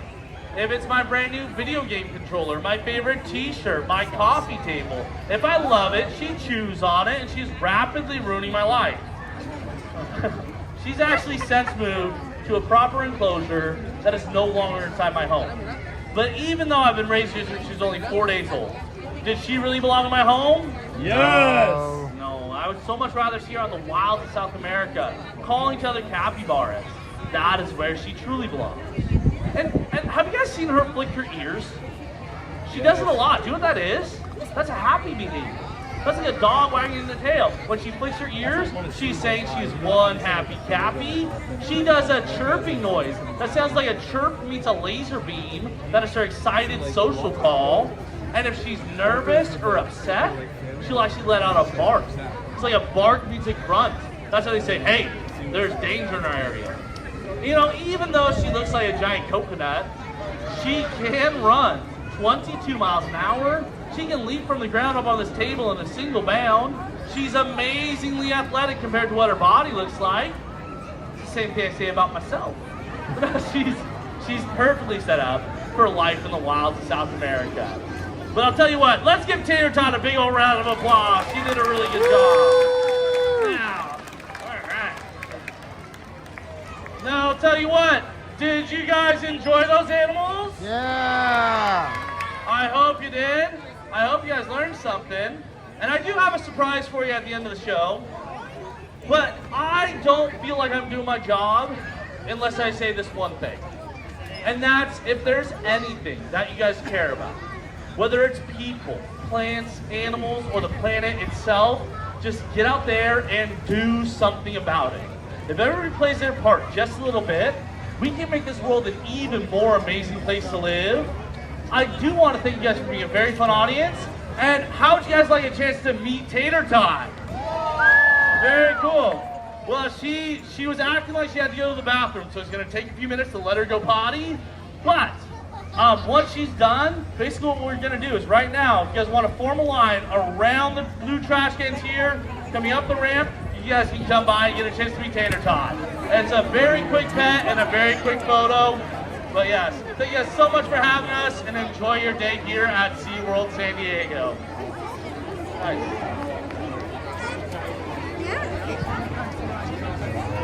Give me 1 second. Let me see. Lauren and Cheryl want to do, sorry.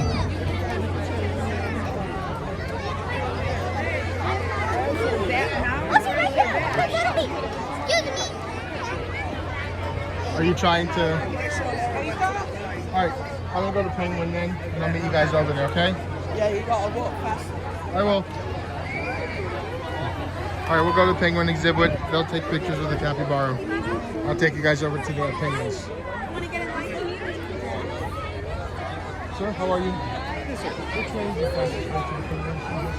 Okay, so what you want to do is go straight this way. Yes, sir. Okay, and then you'll hit Nautilus Amphitheater.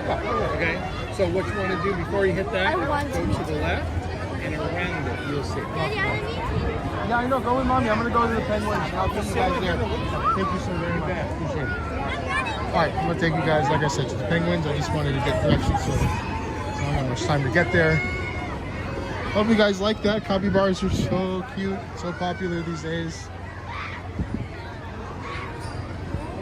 We weren't sure where that was going to be, so I didn't want to put that in the stream just in case. I wasn't sure.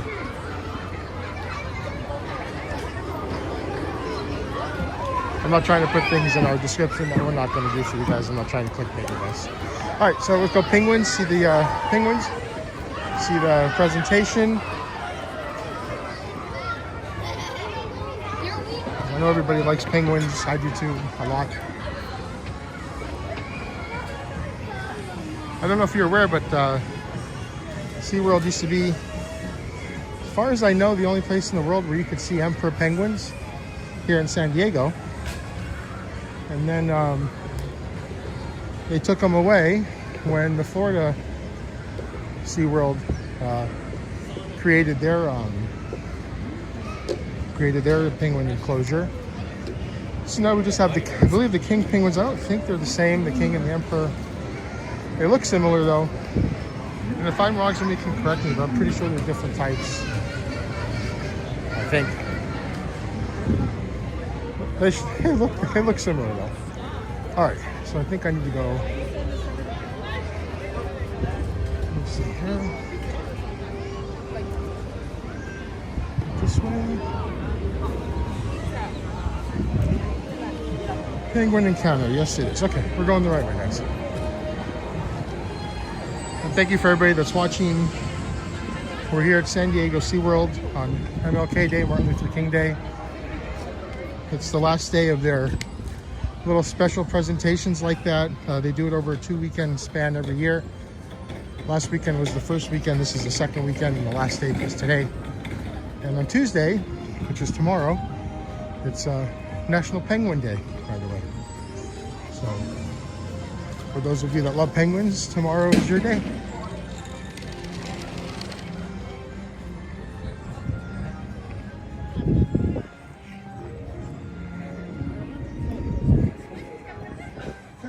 Still going the right way. We're almost there, actually.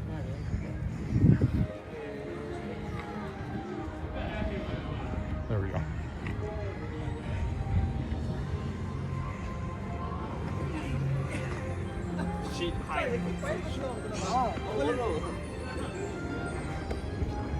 There's the Penguin Encounter in the background there. The show starts at 3 and it's just about 3 o'clock. Shoot, better move it.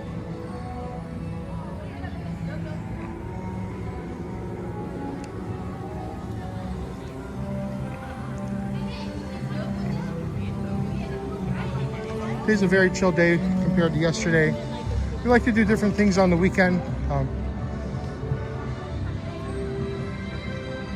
Pretty soon it'll be beach weather, so we'll be live streaming from the beach soon too. We like to set the camera down, let you guys listen to the ocean, the waves. Sometimes we catch a sunset. All right, Penguin Encounter is here. Let's see where the presentation is. Probably inside. We're almost there, guys. Last time I was in here, the transmission was okay overall. In some of the buildings it goes down a little bit. Some of the areas it goes down a little bit. But I think here it's okay. Yeah, Penguin Keeper Talk. Okay, we're definitely in the right place.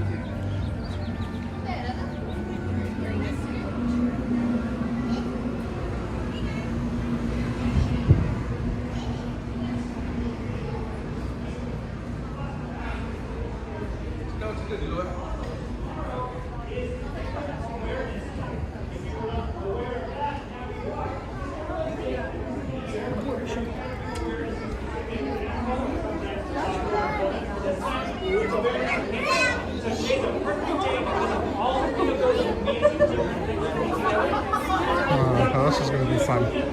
Okay. Hi everyone, welcome to Penguin Encounter. My name is Emily. I'm a member of our animal care staff here at SeaWorld San Diego. And more importantly, I'm a member of our bird team, which means I get to spend a copious amount of time with penguins. Now here inside Penguin Encounter, where I am standing, it is currently about 23 degrees Fahrenheit, and I am surrounded by 240 polar penguins. You might have also seen our 2 temperate species of penguins out in the park. Just outside of Penguin Encounter are Magellanic penguins, and over by Dolphin Point are Humboldt penguins. Those are 2 temperate or warm weather species that do not like the cold, so they are hanging out there in the San Diego sun.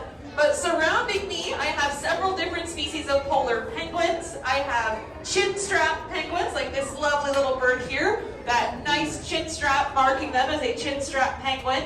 Gen 2 penguins are medium-sized penguin with that white stripe across the top of their head. There's an abundance of Adelie penguins in here with me. I see a couple passing by me in the water. A very classic penguin look on the Adelie with that little white ring around their eye. Typically, hugging either side of the habitat is where our macaroni penguins like to hang out. So if you spot a penguin with long yellow feathers sticking out either side of the head, those are going to be our macaronis. And finally, our largest species of penguin here at SeaWorld San Diego are the king penguins, standing about 1.5 heads taller than everyone else. They're kind of coupled up in the back corners at the moment, spending some time relaxing. Now, you are here today for Inside Look, to get an inside look at what it takes to care for all of these incredible animals here at SeaWorld San Diego. In order to care for the 240 penguins in this room, our team gets here at 6:30 in the morning. It takes a team of 5 people to care for this habitat every single day. At 6:30 in the morning, 2 very important things start to happen. We start to thaw the ice and we start to thaw the fish. So someone was in here, 6:30 in the morning. We thaw 1/3 of this habitat every single day. Today we thawed the far third on my right. This is all real ice and snow. So one of my coworkers came up here with a big industrial hose and melted down all the ice and snow on that far third of the habitat. And the reason why we're going to be changing out that snow as frequently as we possibly can is because every single one of these beautiful birds is going to poop about once every 10 to 15 minutes. So this snow can get dirty very, very quickly. Luckily, there's a nice long drain that runs the length of the room. So as you melt down that ice and snow, it simply goes down the drain and washes away. Hi, gorgeous.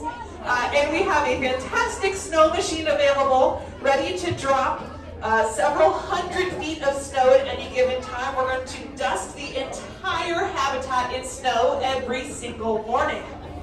Now, like I mentioned, first thing in the morning, we're thawing not only the snow, but we're also thawing the fish. Penguins eat fish, and they eat a lot of it. So at 6:30 this morning, some of my coworkers were thawing out fish for these animals. This room is going to fluctuate pretty severely on how much fish they're going to eat depending on the time of year. Maybe they're heading into their molt, maybe they're heading into their breeding season, maybe they've got chicks that they're looking after, but depending on the time of year, these 240 penguins are going to eat anywhere from about 400 to 800 pounds of fish a day. Now, we are kind of sitting at the mid-range of that. I think we're at about 550 pounds of fish a day right now. We use several different varieties of fish, including capelin, herring, and silver sides. And we are going to distribute that food using several different techniques. You'll notice on either side of the habitat, we have little rocky huts. Underneath those huts, we have trays that are full of capelin, a smaller fish, and that is available for all of our smaller birds throughout the day. We are also going to hand feed in this room. It's a very important part of my day as an animal care specialist to come up here, find somewhere out here on the snow to sit with my nice big bucket of fish, and any bird that is hungry is welcome to approach me and take a fish right out of my hand. Now, why that's an important part of my day is because it gives me an opportunity to simply look at every single bird in the room and make sure that they are happy and healthy. Now, not only am I looking at who is approaching me for fish, I am taking note of who's not approaching me for fish. Are they not approaching me for fish because they're sitting on a nest, because they're molting, because they're taking care of a baby, or is there some other reason I need to investigate to make sure that my beautiful animals are not hungry, that they are happy, and that they are healthy? Now, on top of putting trays out of fish and hand feeding fish, we also do what's called broadcast feeding, which is when I come in here with a nice big bucket of fish and I simply take that fish and throw it into the water, because that is going to elicit their natural behaviors of diving and foraging as they look for their food. These animals are well adapted to hunt in the ocean. You'll notice as the birds jump in the water, once they are horizontal, they are what we call a fusiform shape. That's kind of the shape of a football. And that nice football shape is perfect for torpedoing through the water as they swim through the ocean, looking for food or following their friends and family. You also get an incredible opportunity to see how well a penguin can camouflage when they're in the water. As you've gone around the park today, you might have heard some of our educators talk about a type of camouflage called counter shading. That is what penguins employ as well. If I walk here to the edge of the pool and I look down into the water, that nice dark color on their back would camouflage with the ocean floor. Instead, if I was beneath them, swimming underneath the birds and looking up, that bright white belly is going to camouflage with all the sunlight coming in through the top of the ocean, helping them camouflage to avoid their predators. Now, in addition to being fusiform shaped and camouflage, they also have those impressive flippers that are going to help propel them through the water and lead them on their way as they dive and swim to catch their fish. Now, I could talk here about penguins till the cows come home, but if there are any questions out there, anything you'd like to know about penguins, you're welcome to tell Todd, and Todd will tell me, and we will learn some more about penguins. Thanks, Emily. That's right. This is Inside Look, which means it's your opportunity to learn about things that you want to know. Have you ever wanted to ask an expert a question about penguins? If so, please raise your hand and I will relay your question inside. Oh, come on. She's very thorough. She covered everything about penguins. Anybody out here have a question? Yes, right down here. So, for a lot of penguins, what's an average age, and do we have like the oldest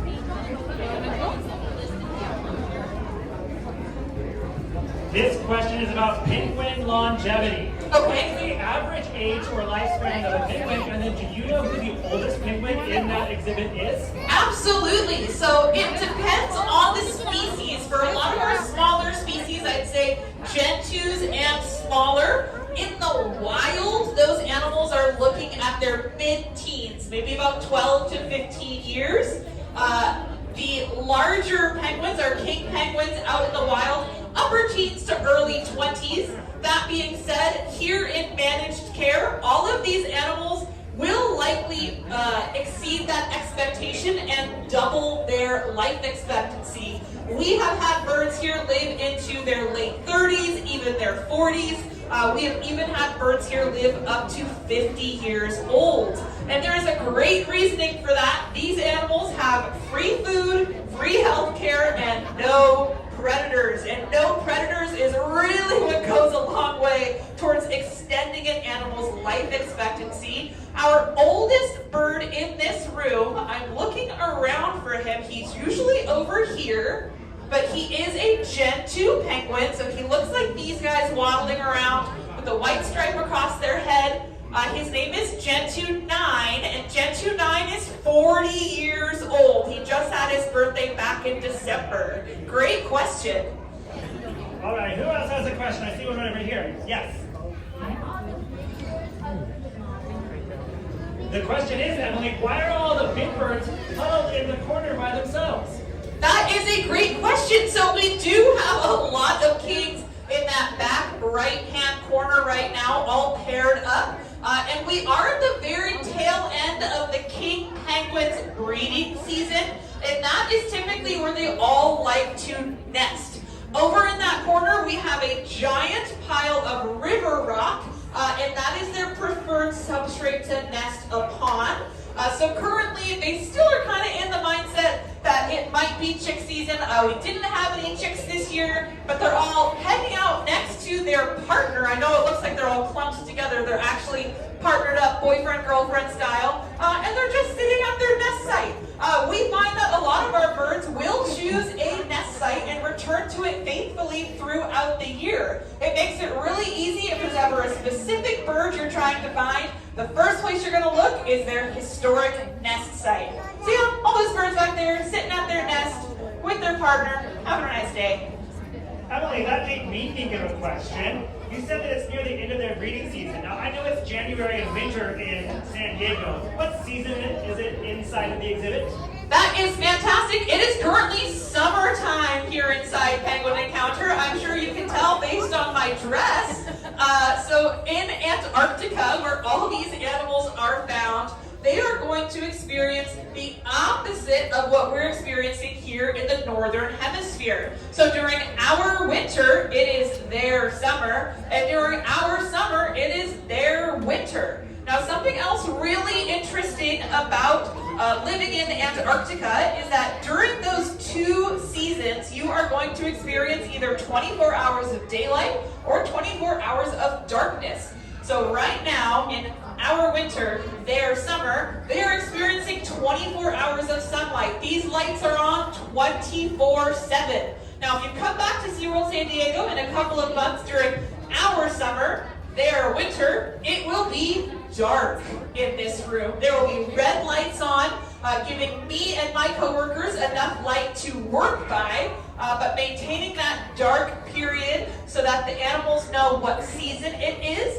And these photo periods are very, very important to penguins because it lets them know what season it is, when it's time to molt, make nests, and raise their babies. What an interesting fact. Thank you, Emily. I'm going to hop off the microphone for just a moment because there's a very patient person right over here. Hold on. Yeah, I know that mic only stretches so far.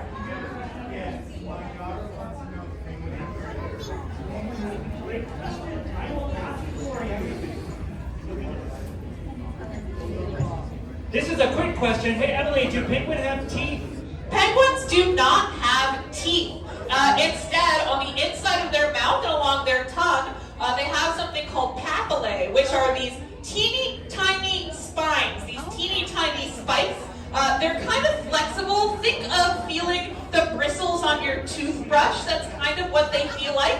And all those little tiny spikes, the papillae, are curved backwards towards the back of their mouth, almost like fish hooks. That way, when a fish enters the penguin's mouth, those fish scales are going to get trapped on those papillae, and the fish is going to have no choice but to go down their throat and into their belly. Fantastic question.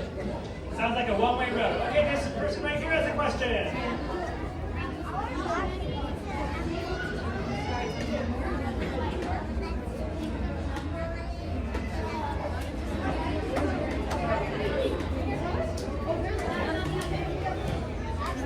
This is going to be a hard question, Emily, so I wish you luck. Okay.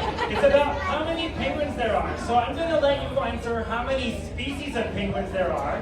And then do you know what is the most populous species of penguin? And do you know any maybe numbers for estimates for how many there are in their natural habitat? That is a very complicated question because there are lots of species of penguins. It's actually debated how many species of penguins there are, but a lot of people are going to say there are 17 different species of penguins.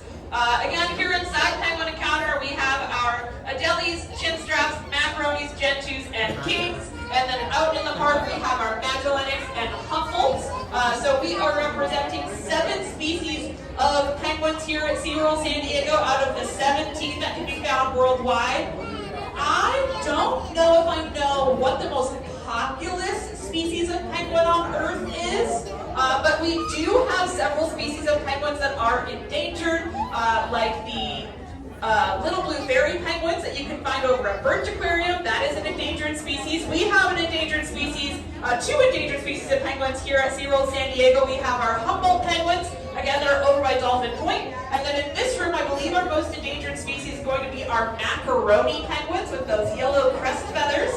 It's something that is causing a lot of penguin populations to decline worldwide is the presence of trash and pollution in our oceans. Not only do penguins swim in that ocean that might be full of trash and debris, but they are eating out of that ocean. Now, I wouldn't put it past a penguin to eat a piece of trash, but the animal that's definitely eating trash out of the ocean is fish, and that is what penguins are eating. So if there is fish in the, if there is trash in the ocean, and the trash is eaten by fish, and the fish are eaten by penguins, the trash ends up in the penguin. Trash can very easily work its way up the food chain that way and into the bellies of some of our favorite animals, like beautiful Godzilla here who's hanging up a penguin. And that is why it's very, very important to keep our waters as clean as possible. So we are providing a clean habitat for them to live in and a clean habitat for them to eat out of.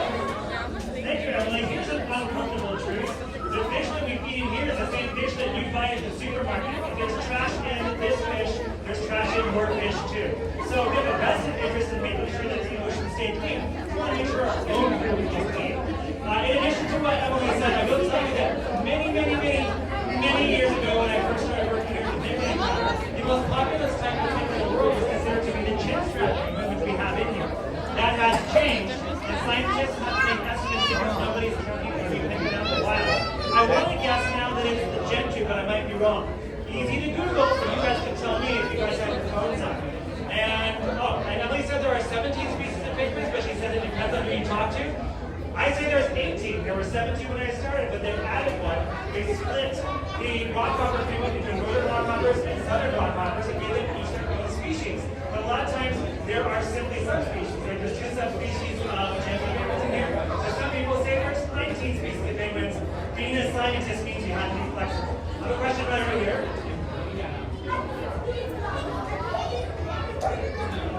Oh, I like this question a lot, and it should be a pretty quick answer. How long can a penguin hold its breath underwater?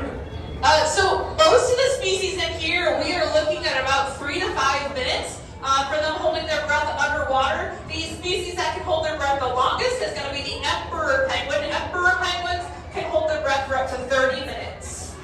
That is a very long time. King penguins come in pretty close behind. They can dive about 5 feet. Is that right, Emily? I believe so. Okay, hold on for another question.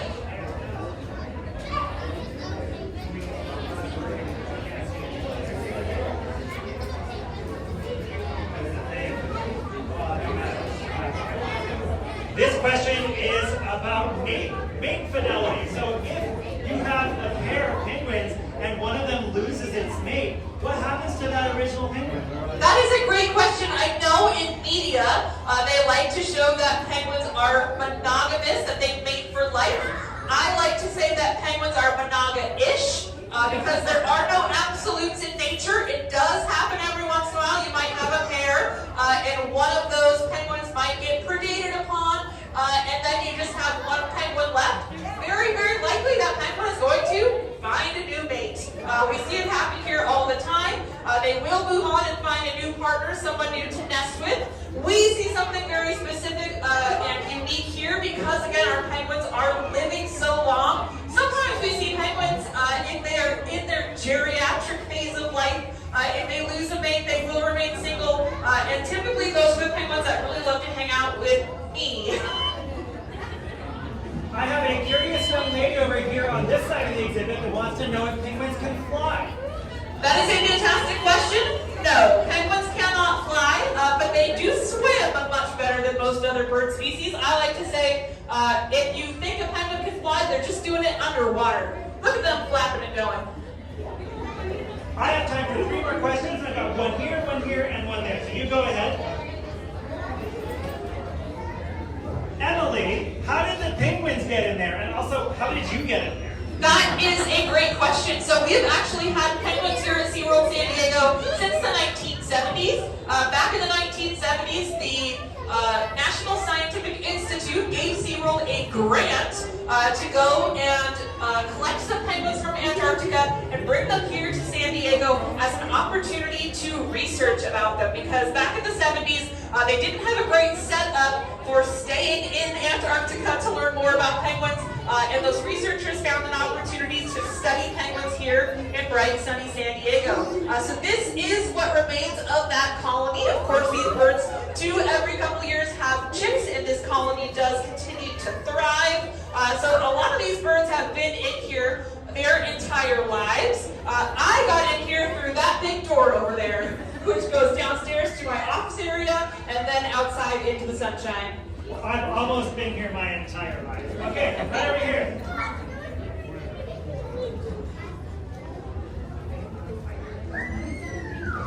Emily, can one penguin fight another penguin? And I'm going to add on why. That is a great question. Can one penguin fight another penguin? Yes. Typically when I see disputes between penguins, it is about territory. It is, you came too close to my nest, my house, my boyfriend, my girlfriend, or my chick. Typically when those disputes start, it is a lot of screaming. They get down low and they're going to vocalize in each other's face. If that does not end the dispute, they are going to chase. And whoever ends up in the water is the loser. That is typically how things work out here inside Penguin Encounter. All right, I said 3 more, and this is my 3rd, but then I have a bonus question. Okay.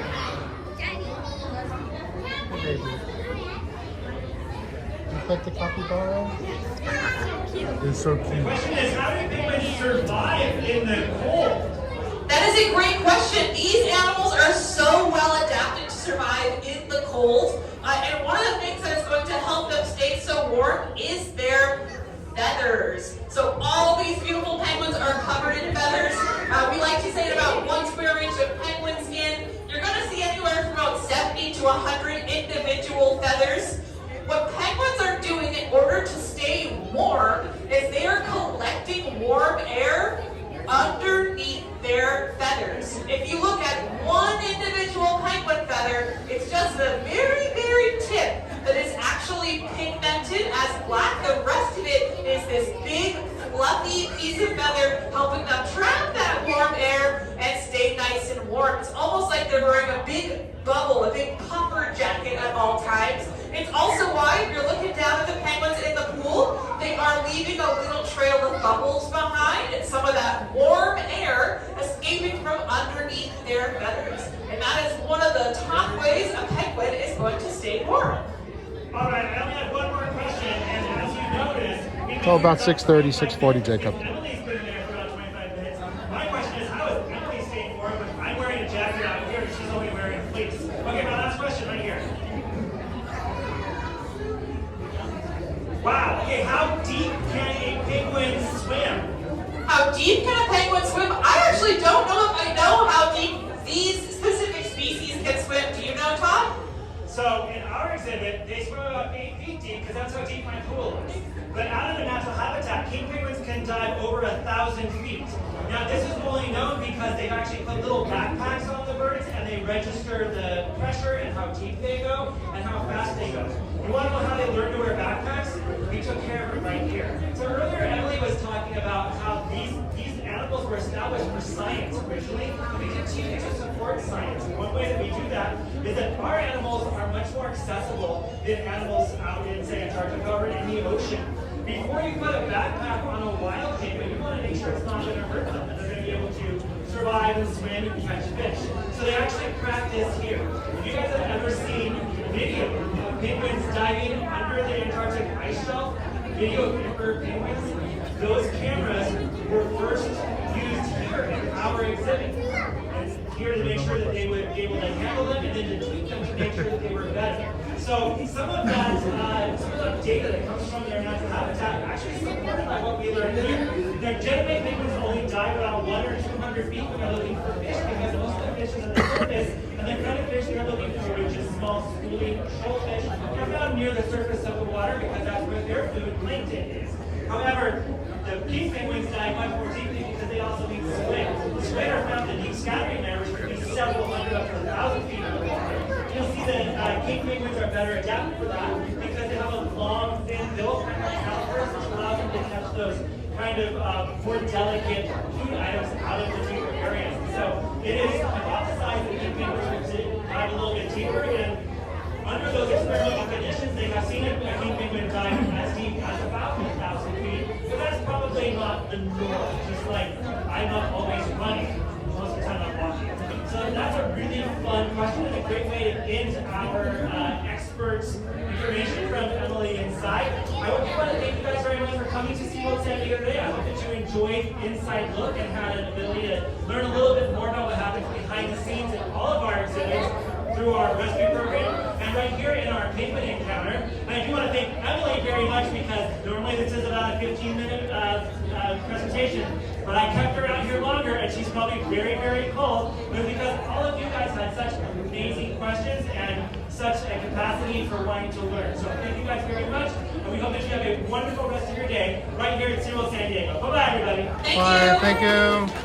They're clapping for you, Emily. Oh, thank you.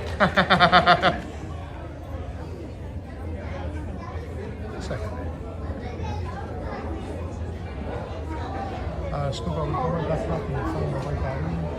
I think it's in the biggest pocket.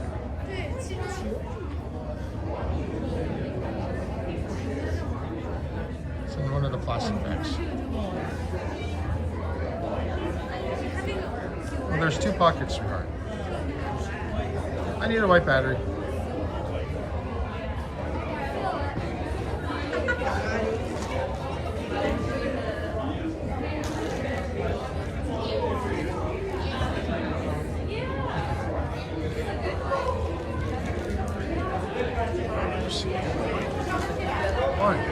Oh, okay. No, it's okay.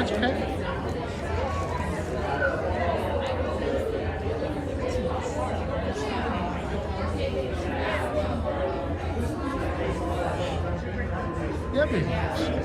It must be in the other pocket. When you're done, yeah. Okay, right now.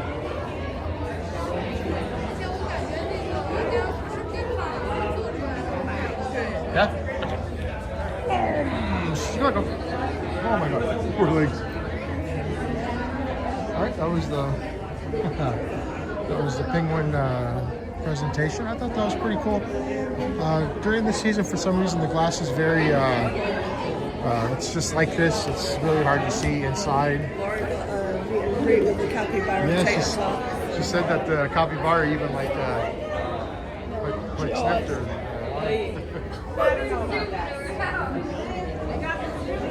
Yeah, that's what they were talking about over here. And all these guys are huddled over here. It's kind of hard to see them though. So these are not emperor penguins, these are the king penguins. We lost our emperor penguins. I believe the sauce was right here, like they had tags. They had tags. Big rodent, but they're so cute.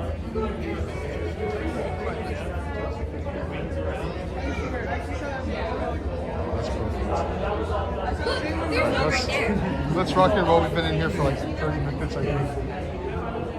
Take a look at the schedule and see what we can do next, my loves. See if they can see that on the camera. See, Laura met a capybara. It's your hands. No, it's your finger. It's your finger. It focuses that. There we go. Laura met a capybara. Tater Tot.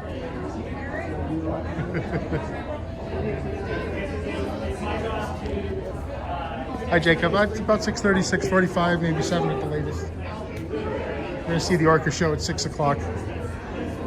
That'll be the last show at SeaWorld. I think SeaWorld closes at 7. So right after that, we'll come and see the puffer. What are these? Which ones are these? The Atlantic puffin, sorry. And the tufted puffin. And then the common murre. Let's get a good little spot here. Yeah, I'll get one.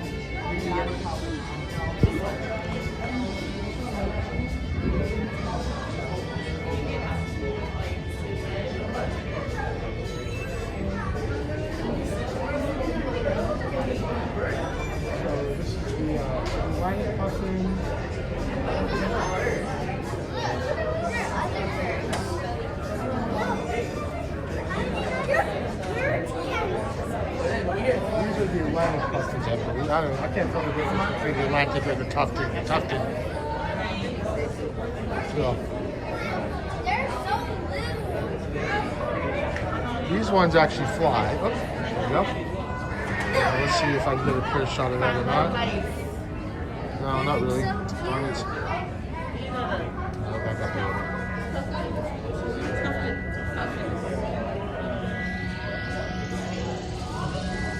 There we go.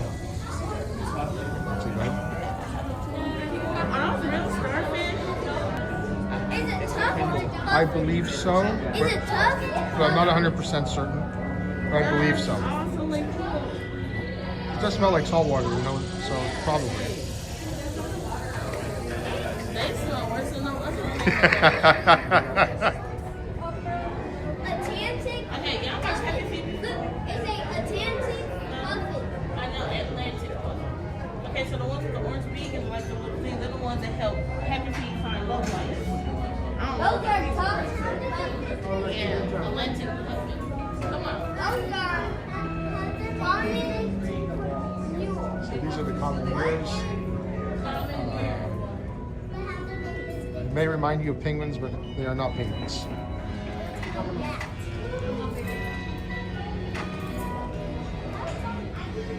None of them are swimming at the moment. I wish they would be.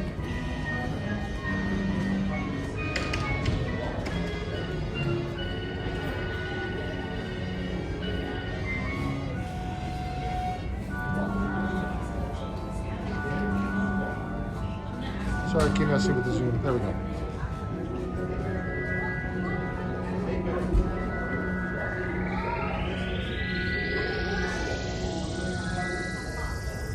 Well, we all know what that is.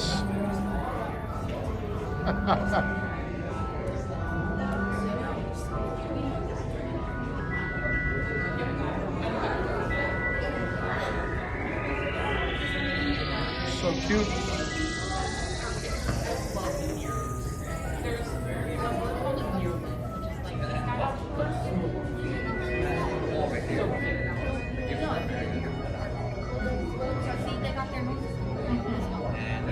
And like, see how their legs are so far back? They are not good at walking on land. They look really fabulous. I would like to see those too. Don't.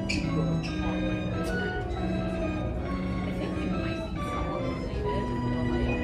I have to look up.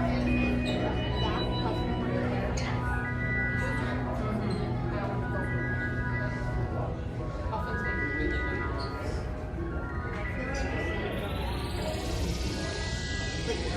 Good rubber chicken. You know, there is a Sorry guys, just trying to plug in the battery. This guy has one of his feet all popped up and it's him. Because he's really like, oh wow, like a Alright, let's go see. Huh? No. Oh, they're feeding. Oh, feeding time. He like stretched it out or something.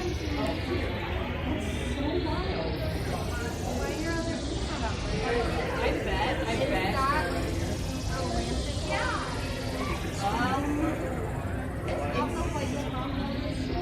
Yeah, then probably.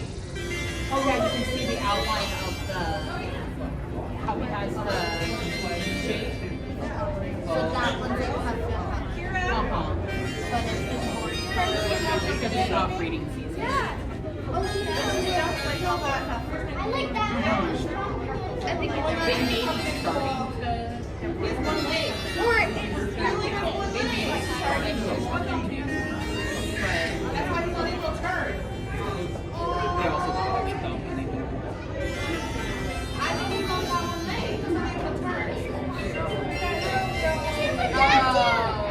they all have one. They can fly, but not very well. Most of them have one leg.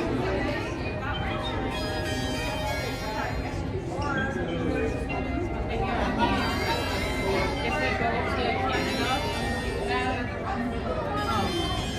we might need to go to Nova Scotia or some of the like the Maritimes. They do pretty much puffins. They have two. You can see puffins in May. You just gotta watch out for wild sheep.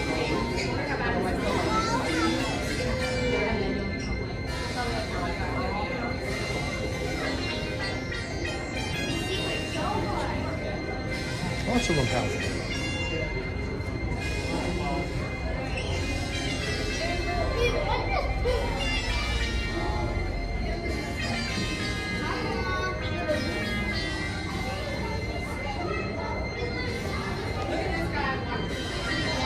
Take a look at see if there's anything else on there.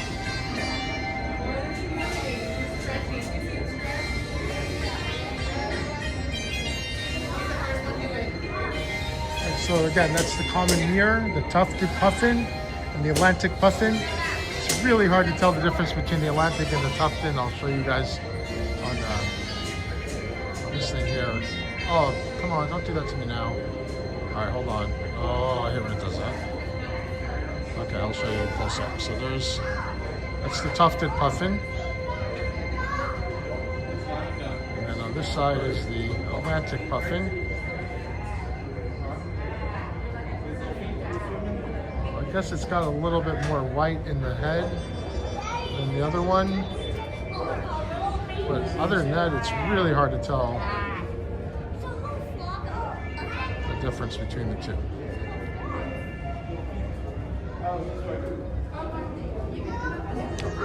They're adorable. They're cute.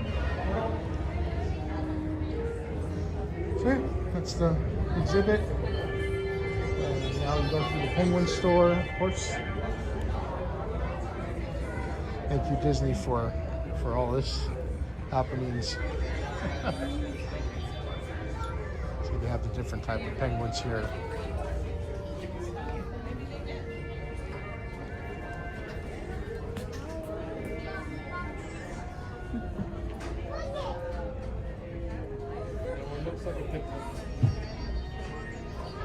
We got the cute penguin shirts. These are $25.99. Those little feet for your little ones.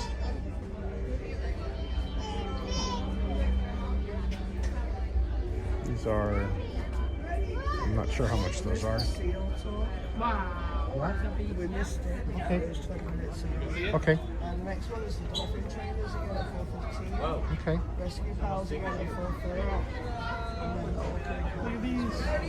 Very nice. Penguin feet. Most of the rescue comes Okay.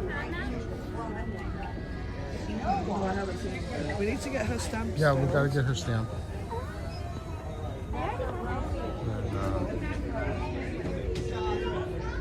SeaWorld t-shirts. These are all $29.99. And then they have the white one, the shorts that go with all of them. It's really cute.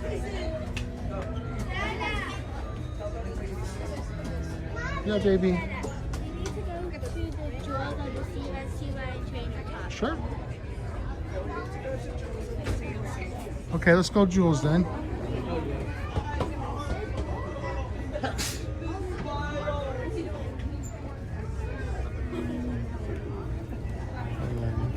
We have one of these things up here. It's a penguin that you warm up and put on your aching body part, whatever part hurts. We've got some mugs here.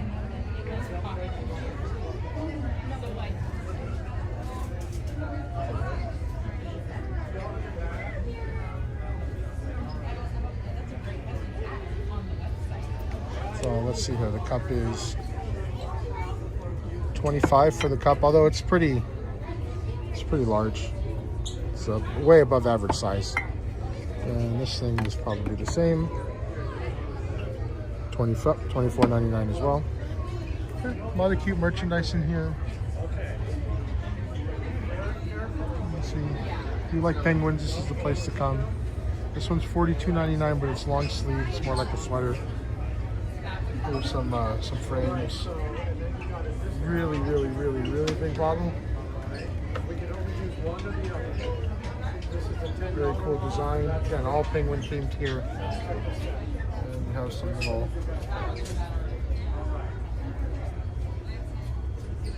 Let's see, one of these is, I'll break it. $36.99. Yep. That's $36. $22 for these. It's just, you guys know better what those are for than I do. And then they still have a lot of merchandise here. And then the Christmas stuff guy. So hopefully on sale. Yeah.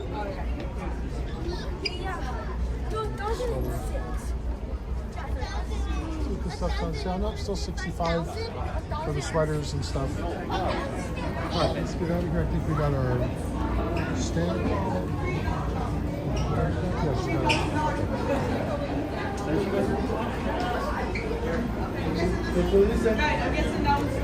And I'll show you guys the penguins on the outside that they're referring to. The ones that like the warmer weather.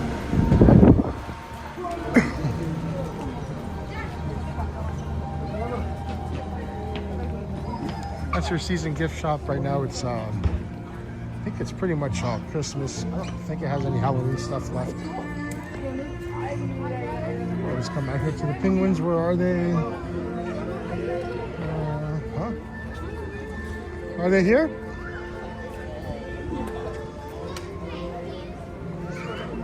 They're all in the water. Are you guys hungry? Yeah? Yeah?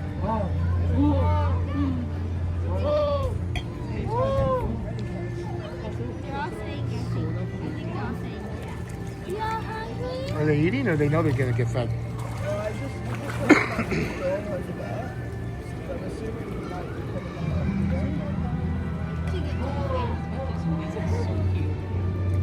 You guys hungry? Yeah?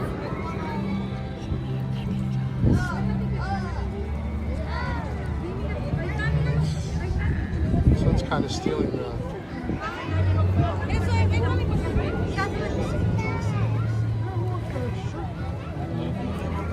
Sea lions and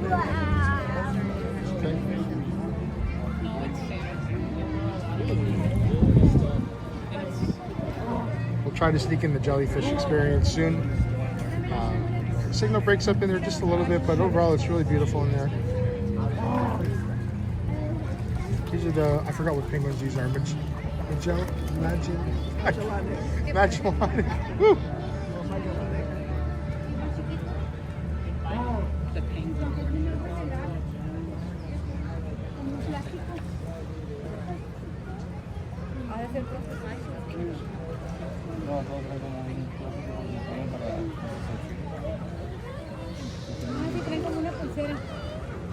So I guess these are the endangered ones. Oh my goodness, this was getting everybody wet.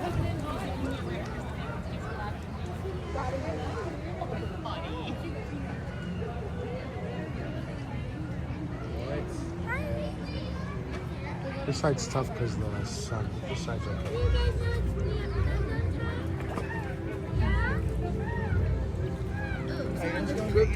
Someone just pooped in the water. Yeah. It's not new.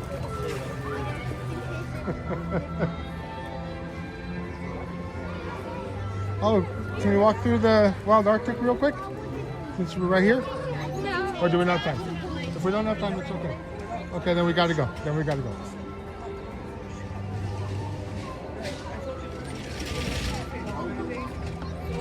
Okay, so we can walk through wild Arctic for a minute. Okay, cool. Yeah, then we'll go get your stamp at the Jewel Seas.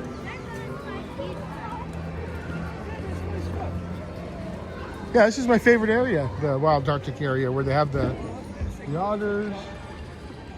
We've got otters, we got the beluga whales, we have the walrus, which we didn't see on the last stream. Got the ice wall. All right. So okay, so we're gonna go here to the Arctic Rescue and wild. Still? Wow, that thing's been closed since summer. Sorry, Wild Arctic, I always confuse the ride with the exhibit. And we'll see some beluga whales, some otters, sea otters, and some walruses. I hope.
2,000 pounds, and his name is MLK. So beluga, Klondike, and Oliver are 3 beluga whales. They know tons and tons of behaviors from splashing the water, jumping, And this is how spinning, making over they live in the Arctic. Very basic.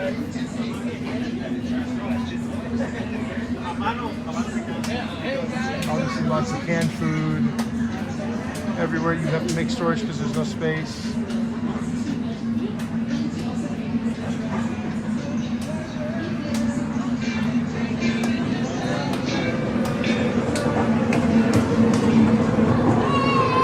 We'll come back to the beluga whales when we go under. Oh, all right, never mind. You can see them up here.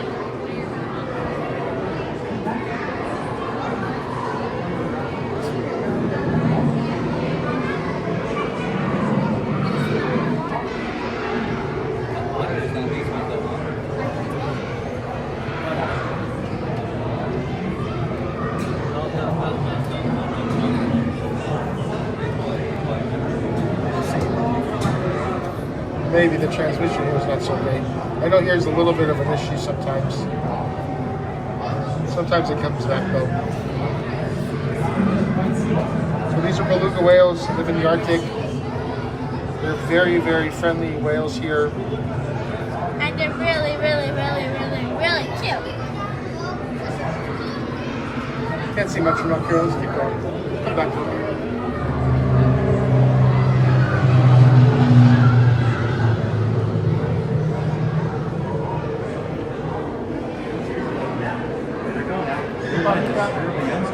This is Trevor Little Feet.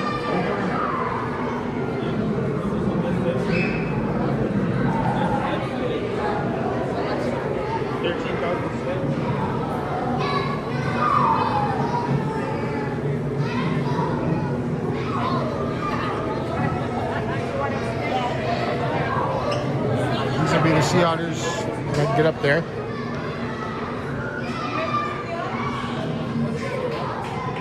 Playing in the middle, chilling.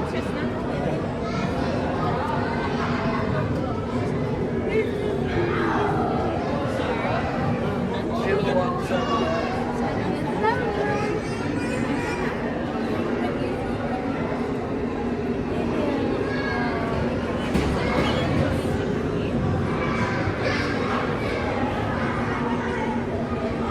You know that they, like in Google, they have a rock that they keep specifically for opening up plants.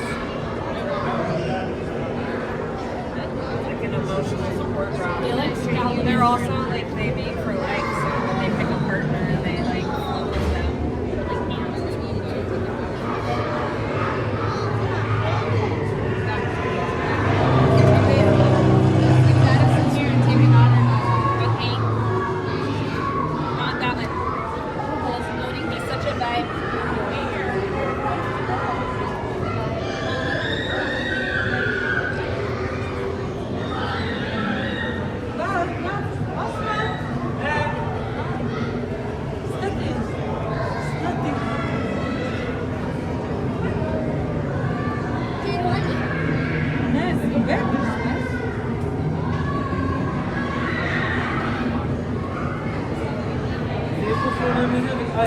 What he's holding in his hand? It's an animal. No, it's not a tree. It is an animal. Look, legs moving.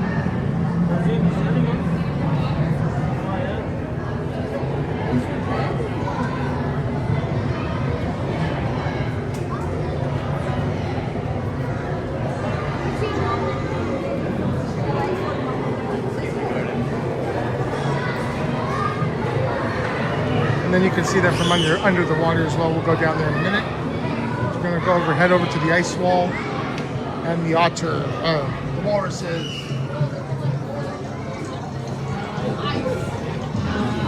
For anybody that has not been here, that is a real ice wall. I don't know how people get all their fingers in there. It must be just a lot of work.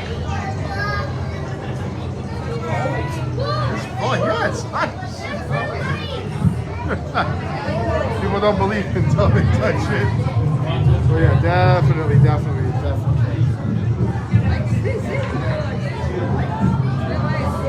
time we were here, the walruses were not here, but oh, they're out today. Oh my goodness.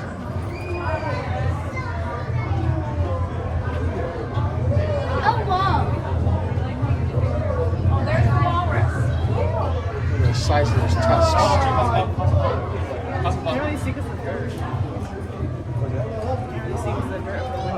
Careful, you eat your phone.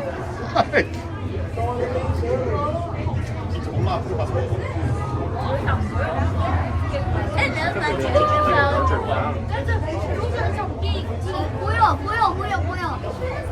여기서 보여. 엄마가 나를 eat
No, not anymore. If it was Manny, it's not that.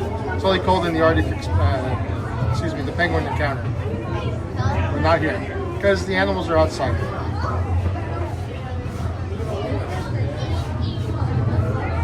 Give me some kind of shot. Well, it's not happy. Or eye drops.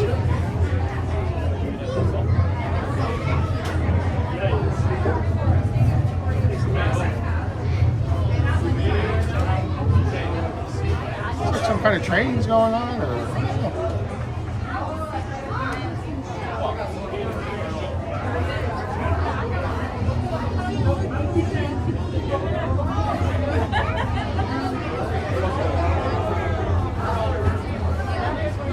this thing, guys, is absolutely enormous. It's kind of tucked away.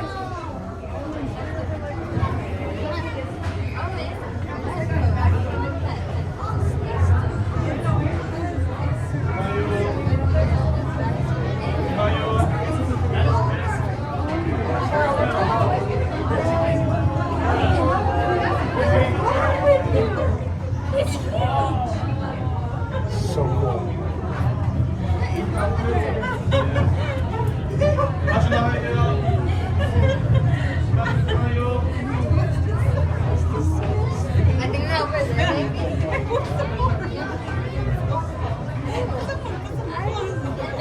I'll go around and get another look. Just give me a minute.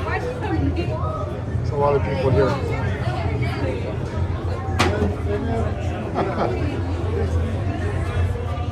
I'll show you this for now until I'm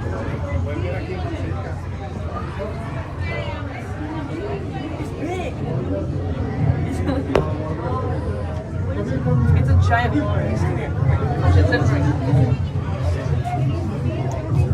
Oh, that's humongous.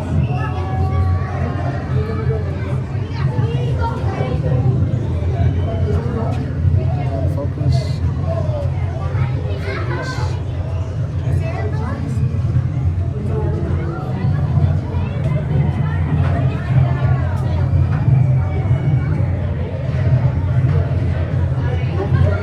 Sorry, I can't get a better view of it, guys.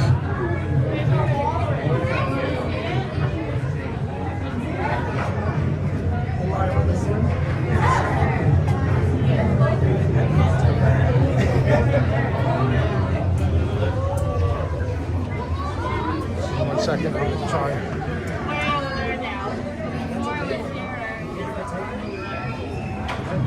I have.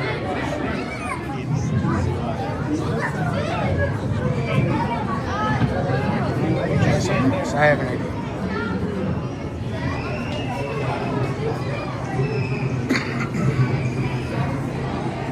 Down.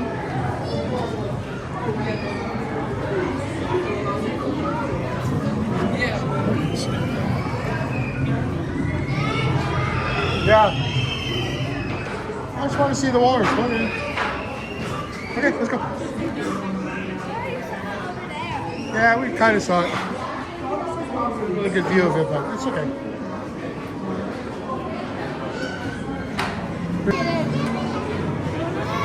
How did you get your hands there?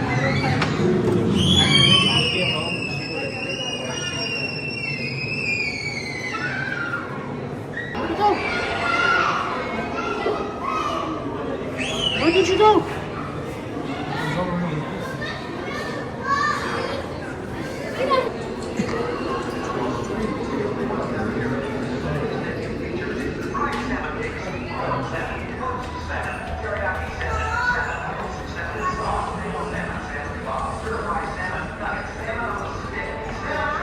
All right, so let's check out a couple more exhibits, and then we'll have the Orca show at 6 o'clock. What's up, baby? I wish they had the Arctic fox. You know.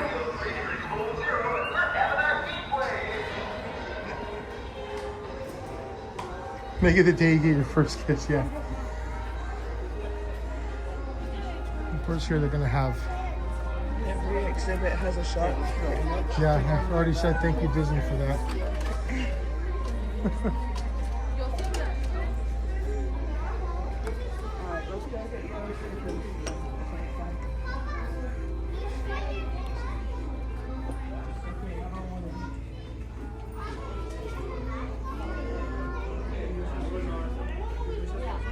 All these plushies are 70, these big ones. They're all 70. They're pretty big though.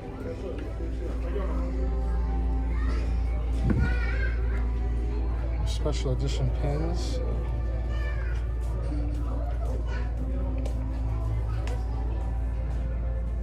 Looks like they have every letter of the alphabet, almost. Some might have been sold out. Yeah. Of course, you can get snacks here too.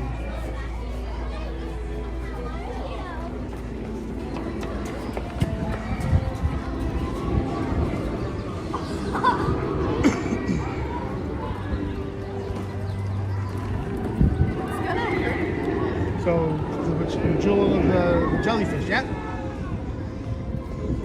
Jewels of the sea, that's what I was trying to say. So we're going to the jellyfish exhibit now, which is now the second newest thing at SeaWorld. Their newest one is the exhibit with the axolotl and some, they have a new exhibit just opened over the summer, or maybe early winter, I'm not sure exactly when.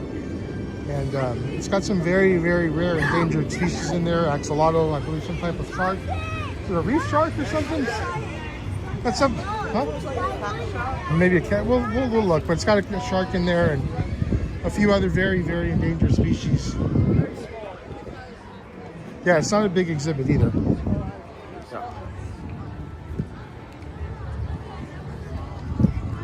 Yeah, we'll show you guys to the jellyfish exhibit. I don't know where else there is one. I'm sure somebody else has one because as far as I know, it's not the only one. Baby, may I get some water? Can you open it for me, baby? Oh yeah, she said she needs the sea lions too, right?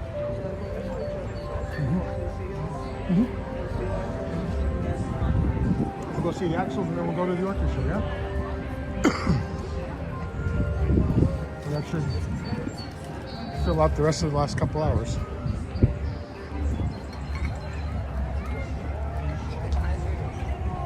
No, we're not going to get on the Sky Tower. We don't have time today. We wanted to when it was Christmas. But apparently this has some wind restrictions as well. So we'll do that another time when we come here.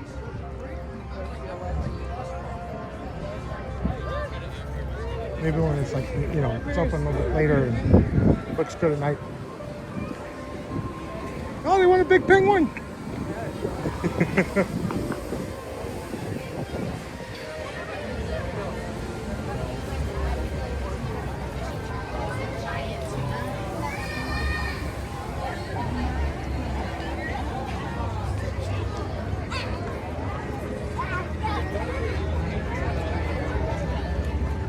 I would, Manny, but we just don't have time for it.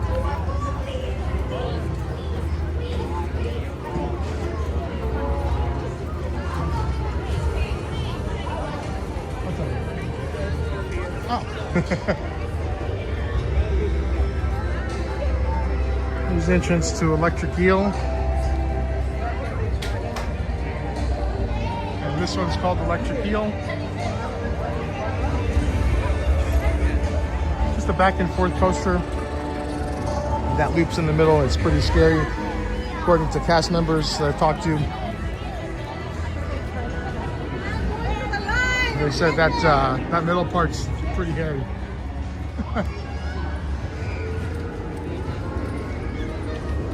Hang in there, a little rough spot here in the transmission.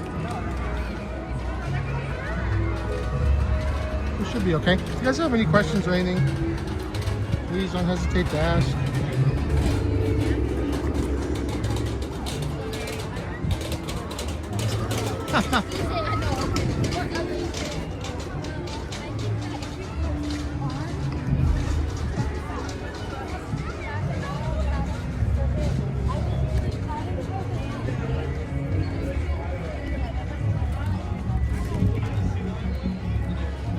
You're super welcome, Manny.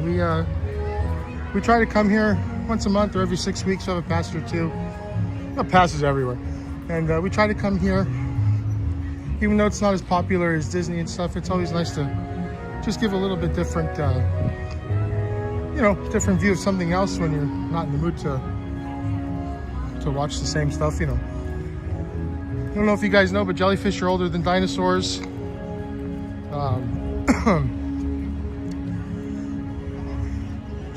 And I'm not sure if turtle is the only predator that they have, but I know turtles do like to feed on them, those big sea turtles. They do like to feed on them. I don't know if it has any other predator. If you guys know, let me know. So like I said, the transmission will come in and out here, so I'll try to be slow and smooth.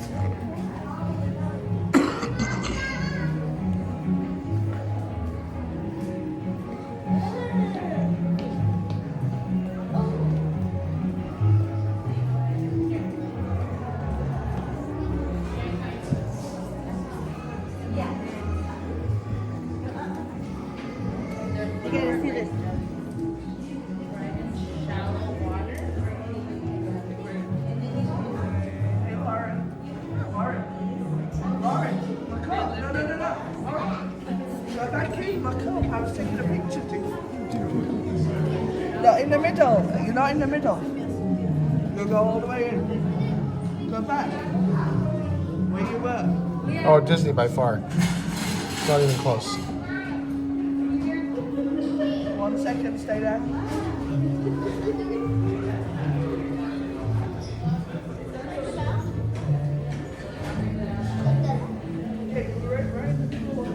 What kind of jellies are these, by the way? I don't know.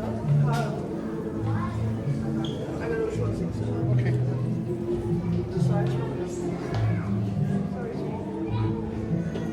I'm trying to remember what kind of jellies these are. It's just from the people sweating I know, stuff. but they should come by. They would get dirty in 10 minutes. I know what you mean. Yeah. It's neat how you can see both sides. Yeah. Yeah, you see the reflection down and up. I don't even know which way they're turned. Fun for the kids. So those are called upside down jellies. I just saw the name of it. Oh, these are back. Oh, they weren't here last time.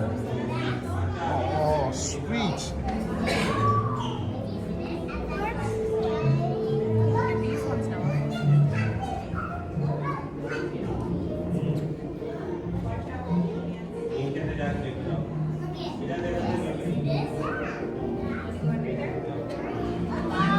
You can come through, I don't mind.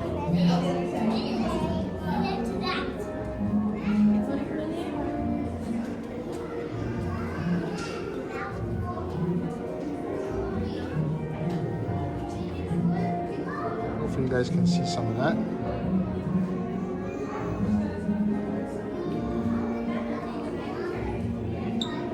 We're like about 2.5 hours away, Manny, from San Diego if it's good traffic. Bad traffic could be from 3 to 4 hours. It's taking me 6 hours before it. But it just depends. Generally 2.5 hours with no traffic.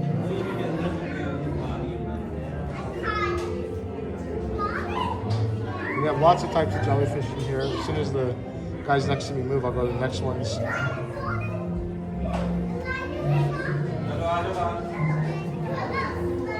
So this is called the Propagation Center. I believe this is where they grow the babies.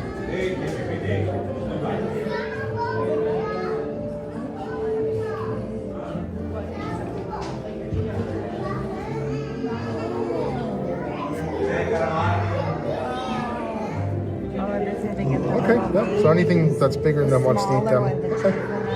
Yeah, sea turtles I know were the big one. This is where the babies are. I can't believe sharks eat them. I wonder what sharks get out of them.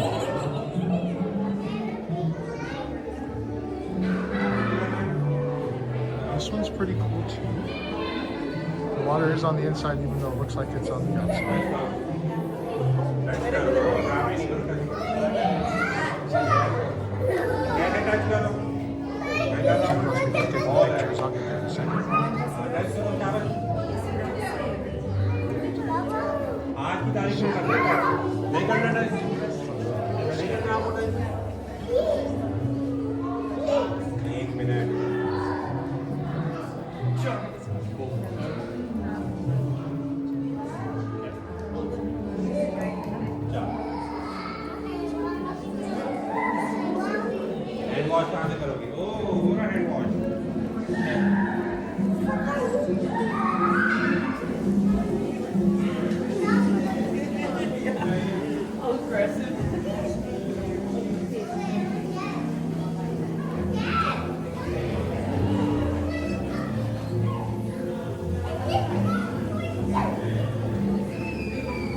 Idea of how big this thing is. That's my hands. Oh, the water's on the outside. I'm sorry. Oh, the water's on the outside. Never mind, guys. The water's on the outside. So it's about the size of my hand.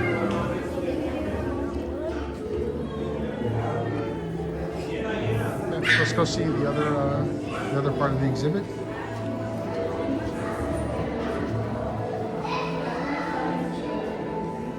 So cool, up and down. Go widescreen on this one.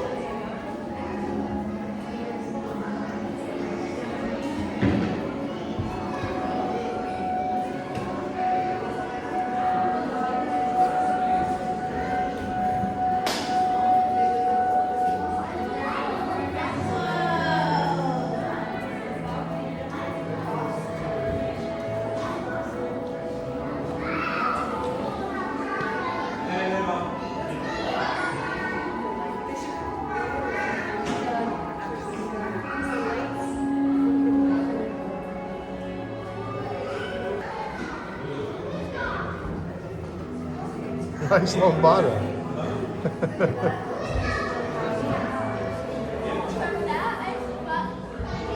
Now this one's a little bit smaller. This one's about half the size of my hand, or maybe 3/4. It's definitely smaller than the other ones. I apologize for the connection. I'm trying to hold the camera still.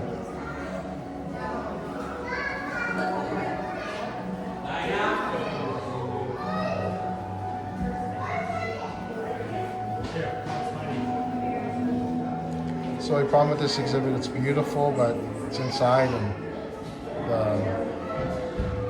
sometimes yeah, baby. Yeah, of course.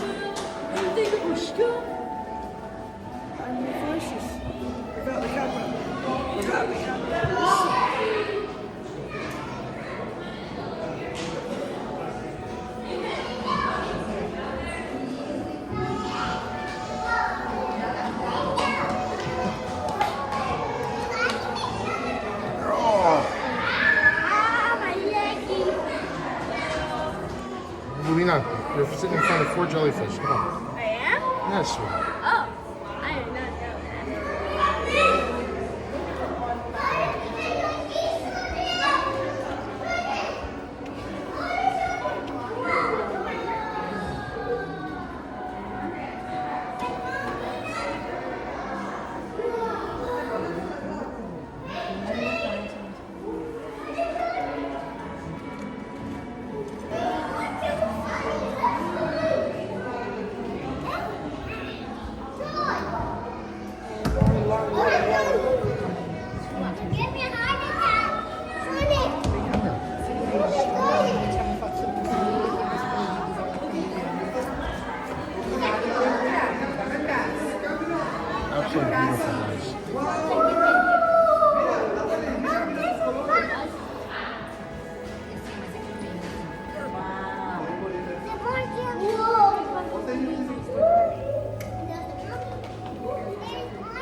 Los Angeles. Go to the next room.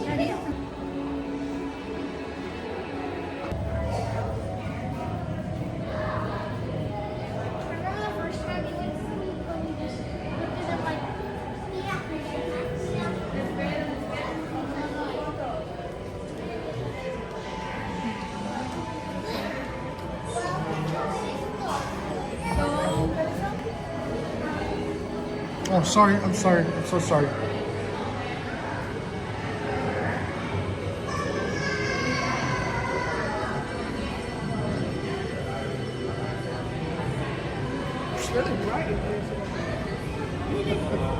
Or what kind are these? These are dwarf lion mane. Dwarf lion mane. Okay. They're the ones that hurt. These are the ones that sting the nonsense out of you. Sorry for the connection. I'll hold the camera steady so you guys can see the best we can.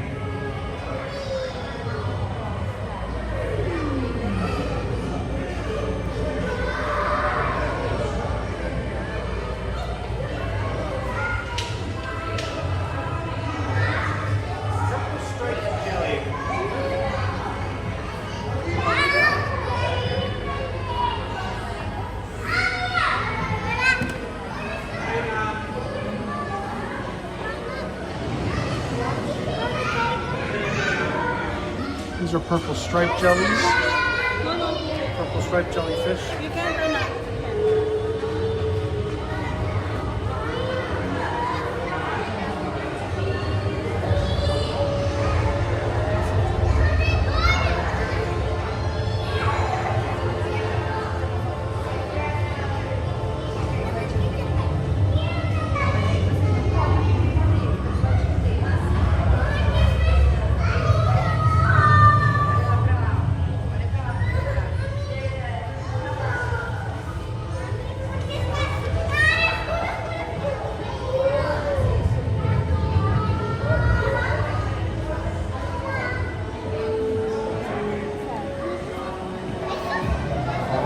Pacific sea. Oh, these are the ones I wanted to show you guys. These are my favorite, the sea nettles. Wait for somebody to take a picture.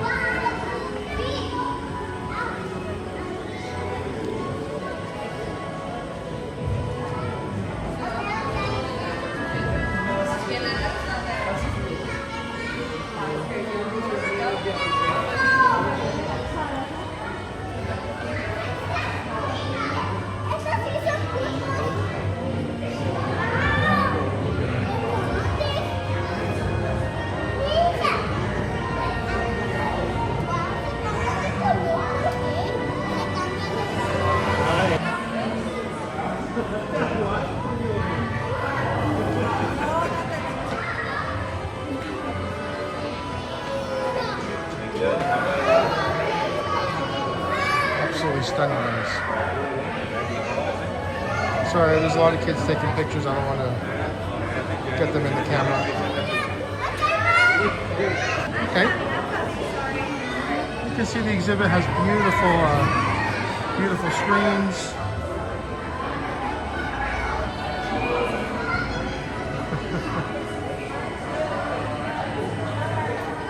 Everybody's taking pictures. Just bear with me a second.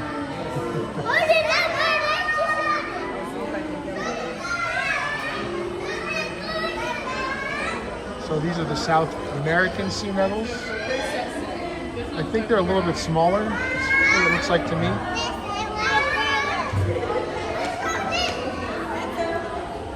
A really cool exhibit, guys. It really is. Just unfortunately the transmission here is not the best. I hope you guys can see something.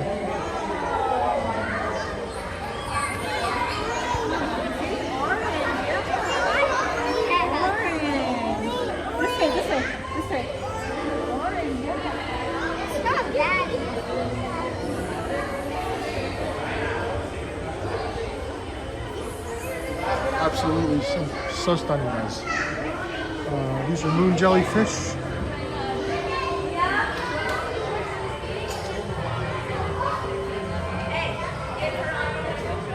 These are really small, guys, about a third of the size of your hand.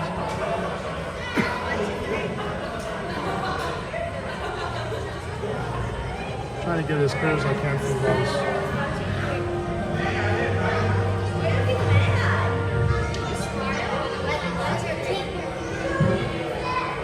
That little guy's going all the way to Tater Tot. Looks like these little guys are following him.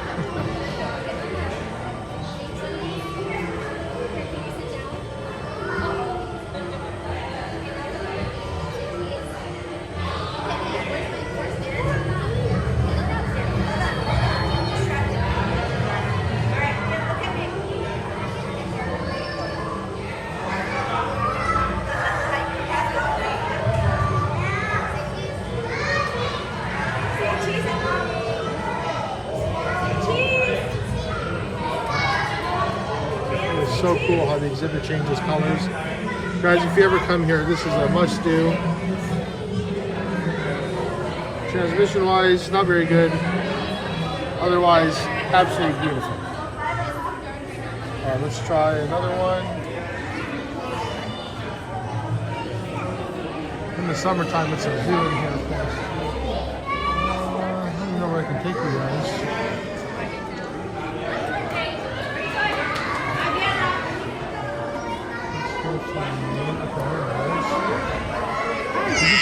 Is this the last room? There's one more room?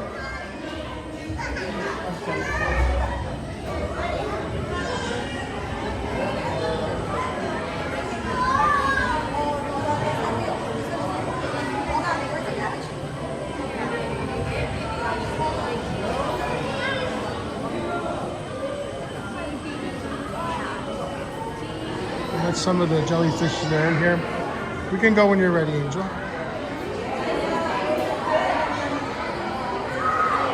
This is kind of what the last room looks like. I'll do like a little 360.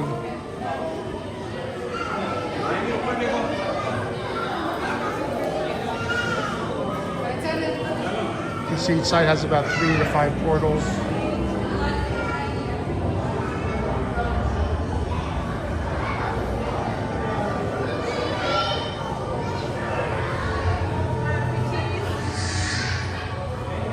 Show you the last one's a dwarf lion's mane again.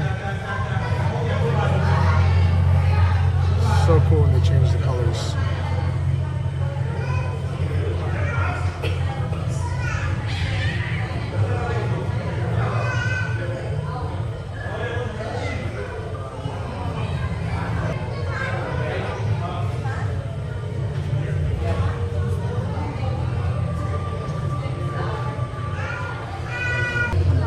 Yeah, let's go. We're good. All right, so that's kind of what the jellyfish experience looks like. I couldn't show you all the jellyfish. There were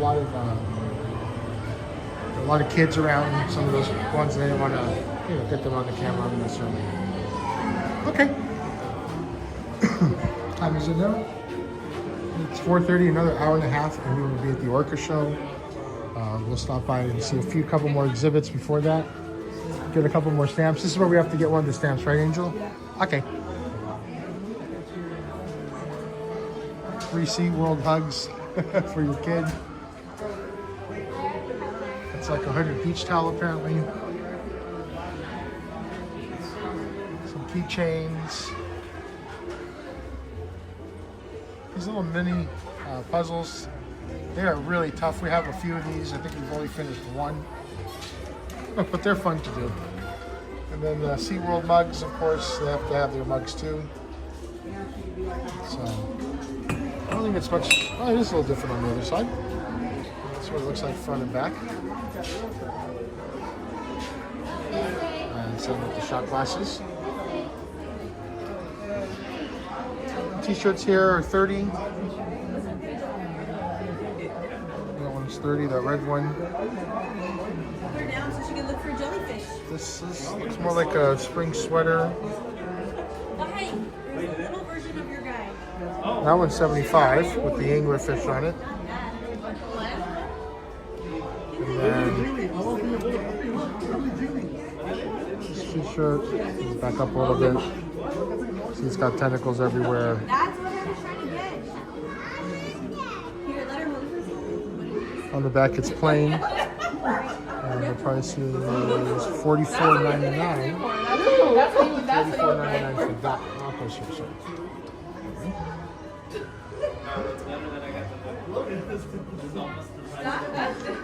They also have like glass. These are all glass.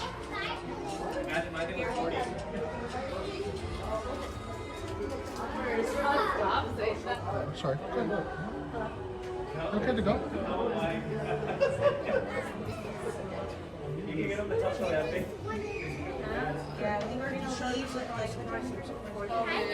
Hey, baby. Look what I found. Oh my lord. She wants it. I told her this is coming with that clip on. Is it on sale at least? I hope so. I don't think so. Oh, sure, it opens. We'll find out. Alright, go grab it. Make sure you use your discount. Yeah,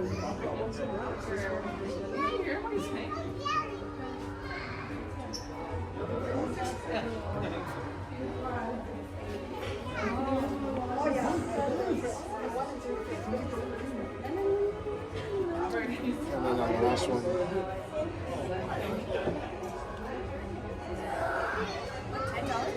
Alright, come on camera. No. Come on camera. Come on camera.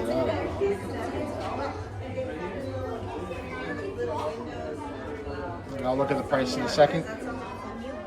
Some of this stuff. Let's take a look here. So your killer whale, for example, is no idea. Oh, glass figures. Here we go. There's your answer. 2 for $22. That's not too bad. And on this side they have more cute stuffy. Sorry. If you like jellyfish, of course.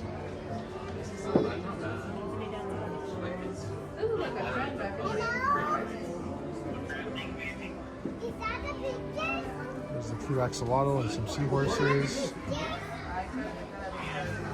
Cute little octopus. Oh, sorry guys. And down here, I think this is like a puffer type fish. One that poofs up. Oh, sorry. I mean, they have just as much merchandise and shirts. This one's 36. This one's 34. Some more mugs.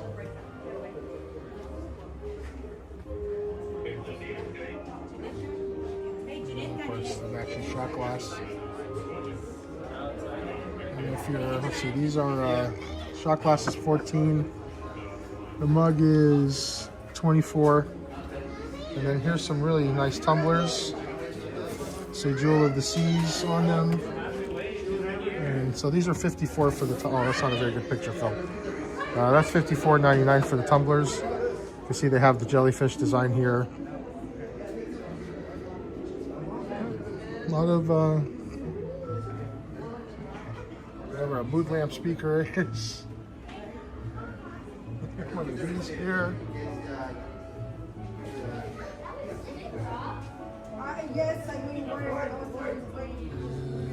I think they say this says glow, so I'm not sure how it glows, but apparently these glow. Let's see this. Oh my god, this one's really heavy. I have no idea how much that is, but that is wow, exceptionally heavy. Looks like they have match 5 bags here too. See if I can get a little bit closer for you guys. You guys ready? Yes. This is what it looks like. Alexa? Or what is this? It's a speaker. Oh, it's so cute. $30? You get the pass? Yeah, that is.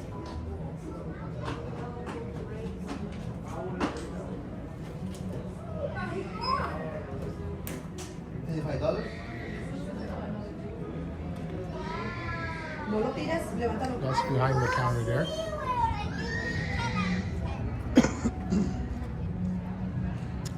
The reefer being Atlantis. They're adding some new elements to it. It should be open again by spring or summertime. I'm not exactly sure when, but it's been down for, the winter time. Nobody really rides it, so they took it down. You actually got her the thing? It puffs up, it lights up as well, but I don't think the battery is. Yeah, we need new batteries for it. I don't know how to get into it. That's the thing. All right, we'll look later. Don't worry about it right now. I told Lauren just for the time being, just puff it. Just saying hello. Hello.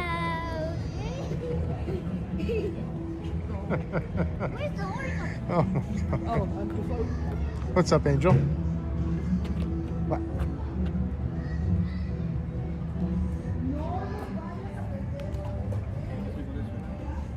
You found something?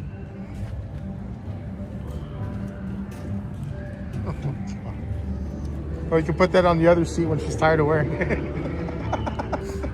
We have a unicorn one. Okay, we got the stamp here? No?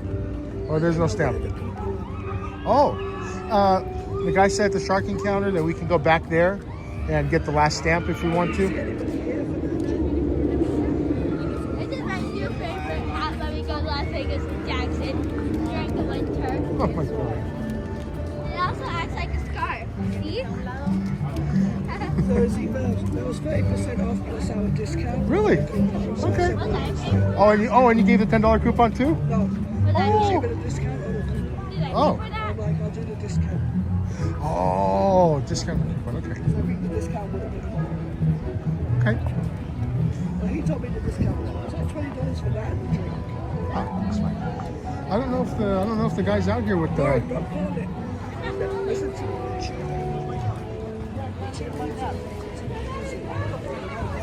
Okay, what's the next area that we need a stamp from? Sea lions. Okay.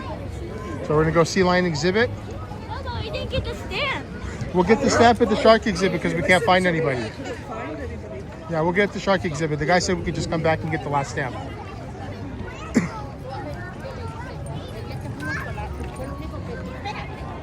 took it under your arm because these are all connected. If you pull it too hard. So we're gonna go see the sea lion one more time. Get our stamp there. Go back down to the sharks, get the last stamp. And then hopefully rush over to see axolotls. And then go to the final orca show. And see the nighttime spectacular orca show. It should be pretty neat. And we're hoping not very busy. Well, I got the tag off. Lauren.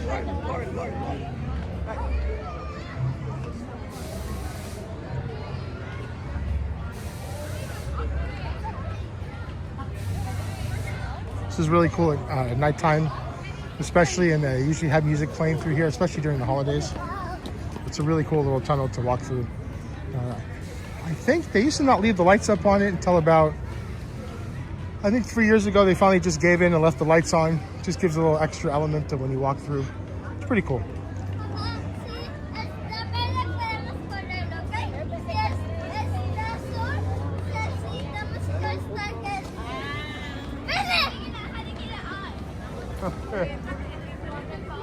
You have to go over there though. Can't stand 1 inch in front of the camera. You sure or no? What are we getting on? The lights. Oh, let's see. Or want to wait till it gets dark? I'll wait till it gets dark. So lights up all in here. Okay. Turn We'll it wait till over. it gets dark. So if you turn it over like this, you can see it. Okay. We'll wait till when it gets dark after the orca show, we'll show it. Excuse me. So just be gentle with it, don't pull it because you'll pull these muscles. Let me have a tiny sip too, please. Yeah, just to change the taste of it. I get it. I can hear it, don't worry. I know everybody, I sounded so good yesterday. Today, no bueno. No good today. Cheryl spent too much time outside yesterday, I guess. poor wife. Yeah, lots of screaming yesterday, that is true. All right, sea lions, sharks, and then axolotls. No sharks. What? We can try Turtle Reef. Sorry, not sharks. We're going by the Shark Encounter. That's what I meant. Yeah, see, they're back to every 90 minutes, love. Yep. So the food pass here, if you guys ever come, I love SeaWorld, but I feel it's a little bit of a trap. So the price is good. It's like 60 bucks. You can eat all day. That includes drinks. It's usually a meal, a side, and a drink per meal. And it's every 90 minutes. The problem is at least especially during the summertime, the lines are really long. We do love this game. So the problem is by the time you're done waiting for your food in line, because you can't mobile order that, right? You have to actually go in line and wait. So that could take anywhere from 30 minutes to an hour on its own sometimes. So then you're really waiting 3 hours for your next meal. They do it all the time. Even at 20% off, I mean, for us, 60 minus what, 12? So about 48 bucks. So you have to have someone who's always in line. Yeah, you got to always be in line if you want something on your time. And anyways, it depends on the day. Like today, some days might not be as busy. Yeah, today might actually be an okay day to use it because look, like Hibisco's pretty empty. You just gotta go at the non-popular time. Yeah, but during the summertime it can be a nightmare, guys. No, but like with us, we don't go at like 12 o'clock when it's lunchtime. We go a little bit before, or we go mid-afternoon for something. Okay. Yeah, Cheryl's right. We try to avoid the lunch hour rushes. We either go before or after. You want to go to the turtles first and then come back by the whatever you guys want, I don't mind. Well, hold on. Where are we going to be more? Let's go there last. Let's do turtles out the way over here first. And then we'll come back to where everything else is. Okay. All right, so we'll go to sea turtles first. We love turtles. Everybody, lots of people like turtles. I know. Hey, not on the street. You silly? Do you want me to take this back over here? I still have the receipt.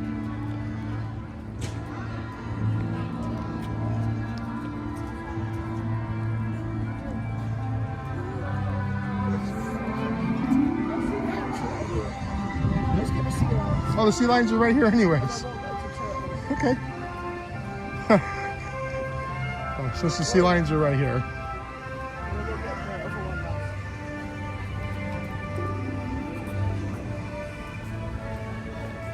All right, let's see some sea lions. And then we'll go see sea turtles. Then we'll go get our pin at the shark exhibit. No, the orca. The orca exhibit? No. Anyways, my wife keeps confusing what I'm saying. That's okay. I know what I'm talking about.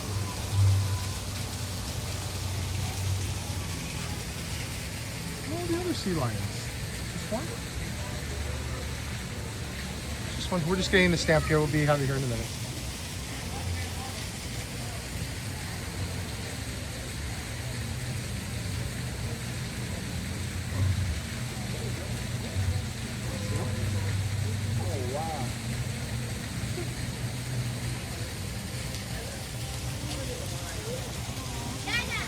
Yeah, baby. What a hand. Okay. Okay, then we just go to the shark place and get the... Yeah, they'll stamp it. That's what I meant by the shark area. Are there any sea lions on the other side? Okay. Oh, there's only one on this side. Where are the other ones? Where? It's the only one I see. It's the only one that didn't want to go inside.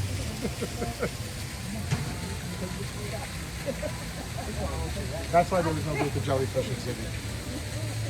Okay. When they do the talks? Okay.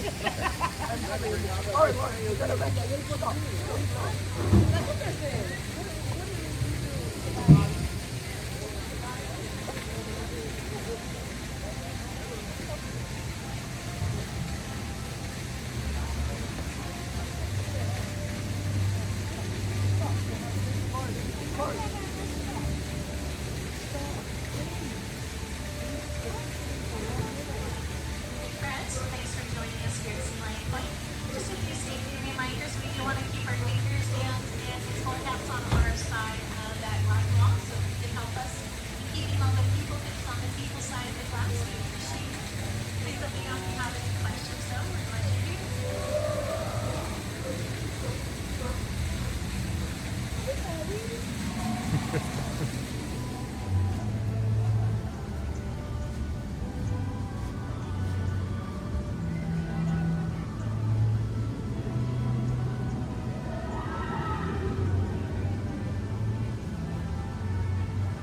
Decided to hide its head.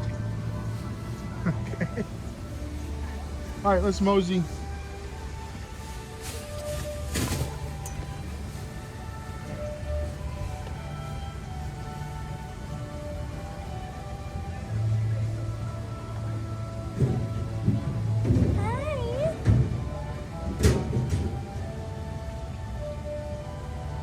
He's so cute.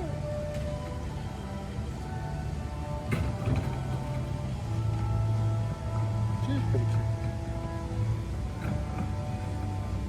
What is she doing? Do you know? Is she licking herself, baby, or? No. No?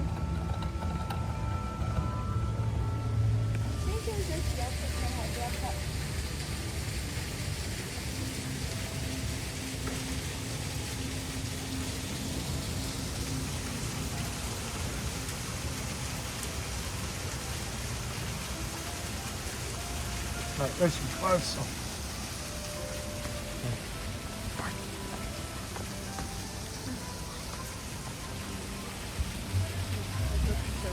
Okay.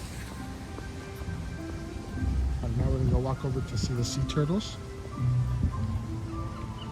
The exhibit in there does cut out a little.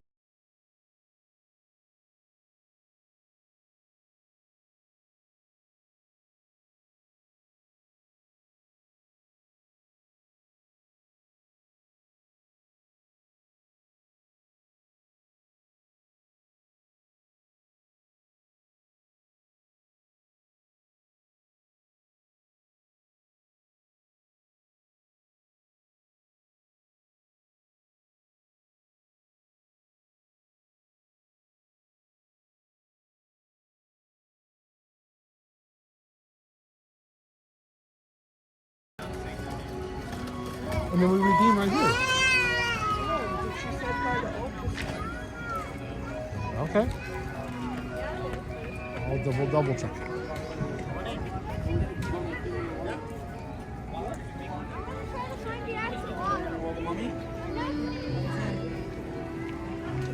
Are they not out here anymore either? Huh? It's over there? I was telling you, you have to go by the orcas. Okay. Okay, do you want to go on Macca? My side. No. What?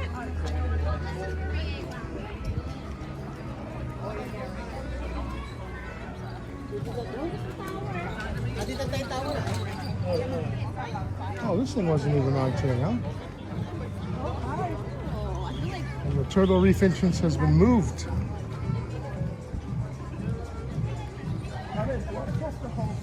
Well, look at it.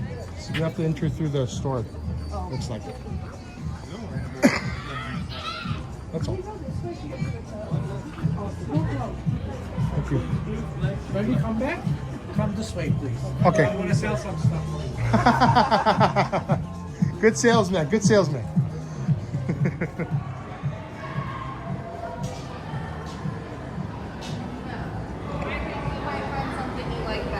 Oh, I see how they're letting us walk in. Okay. Basically backwards. Okay.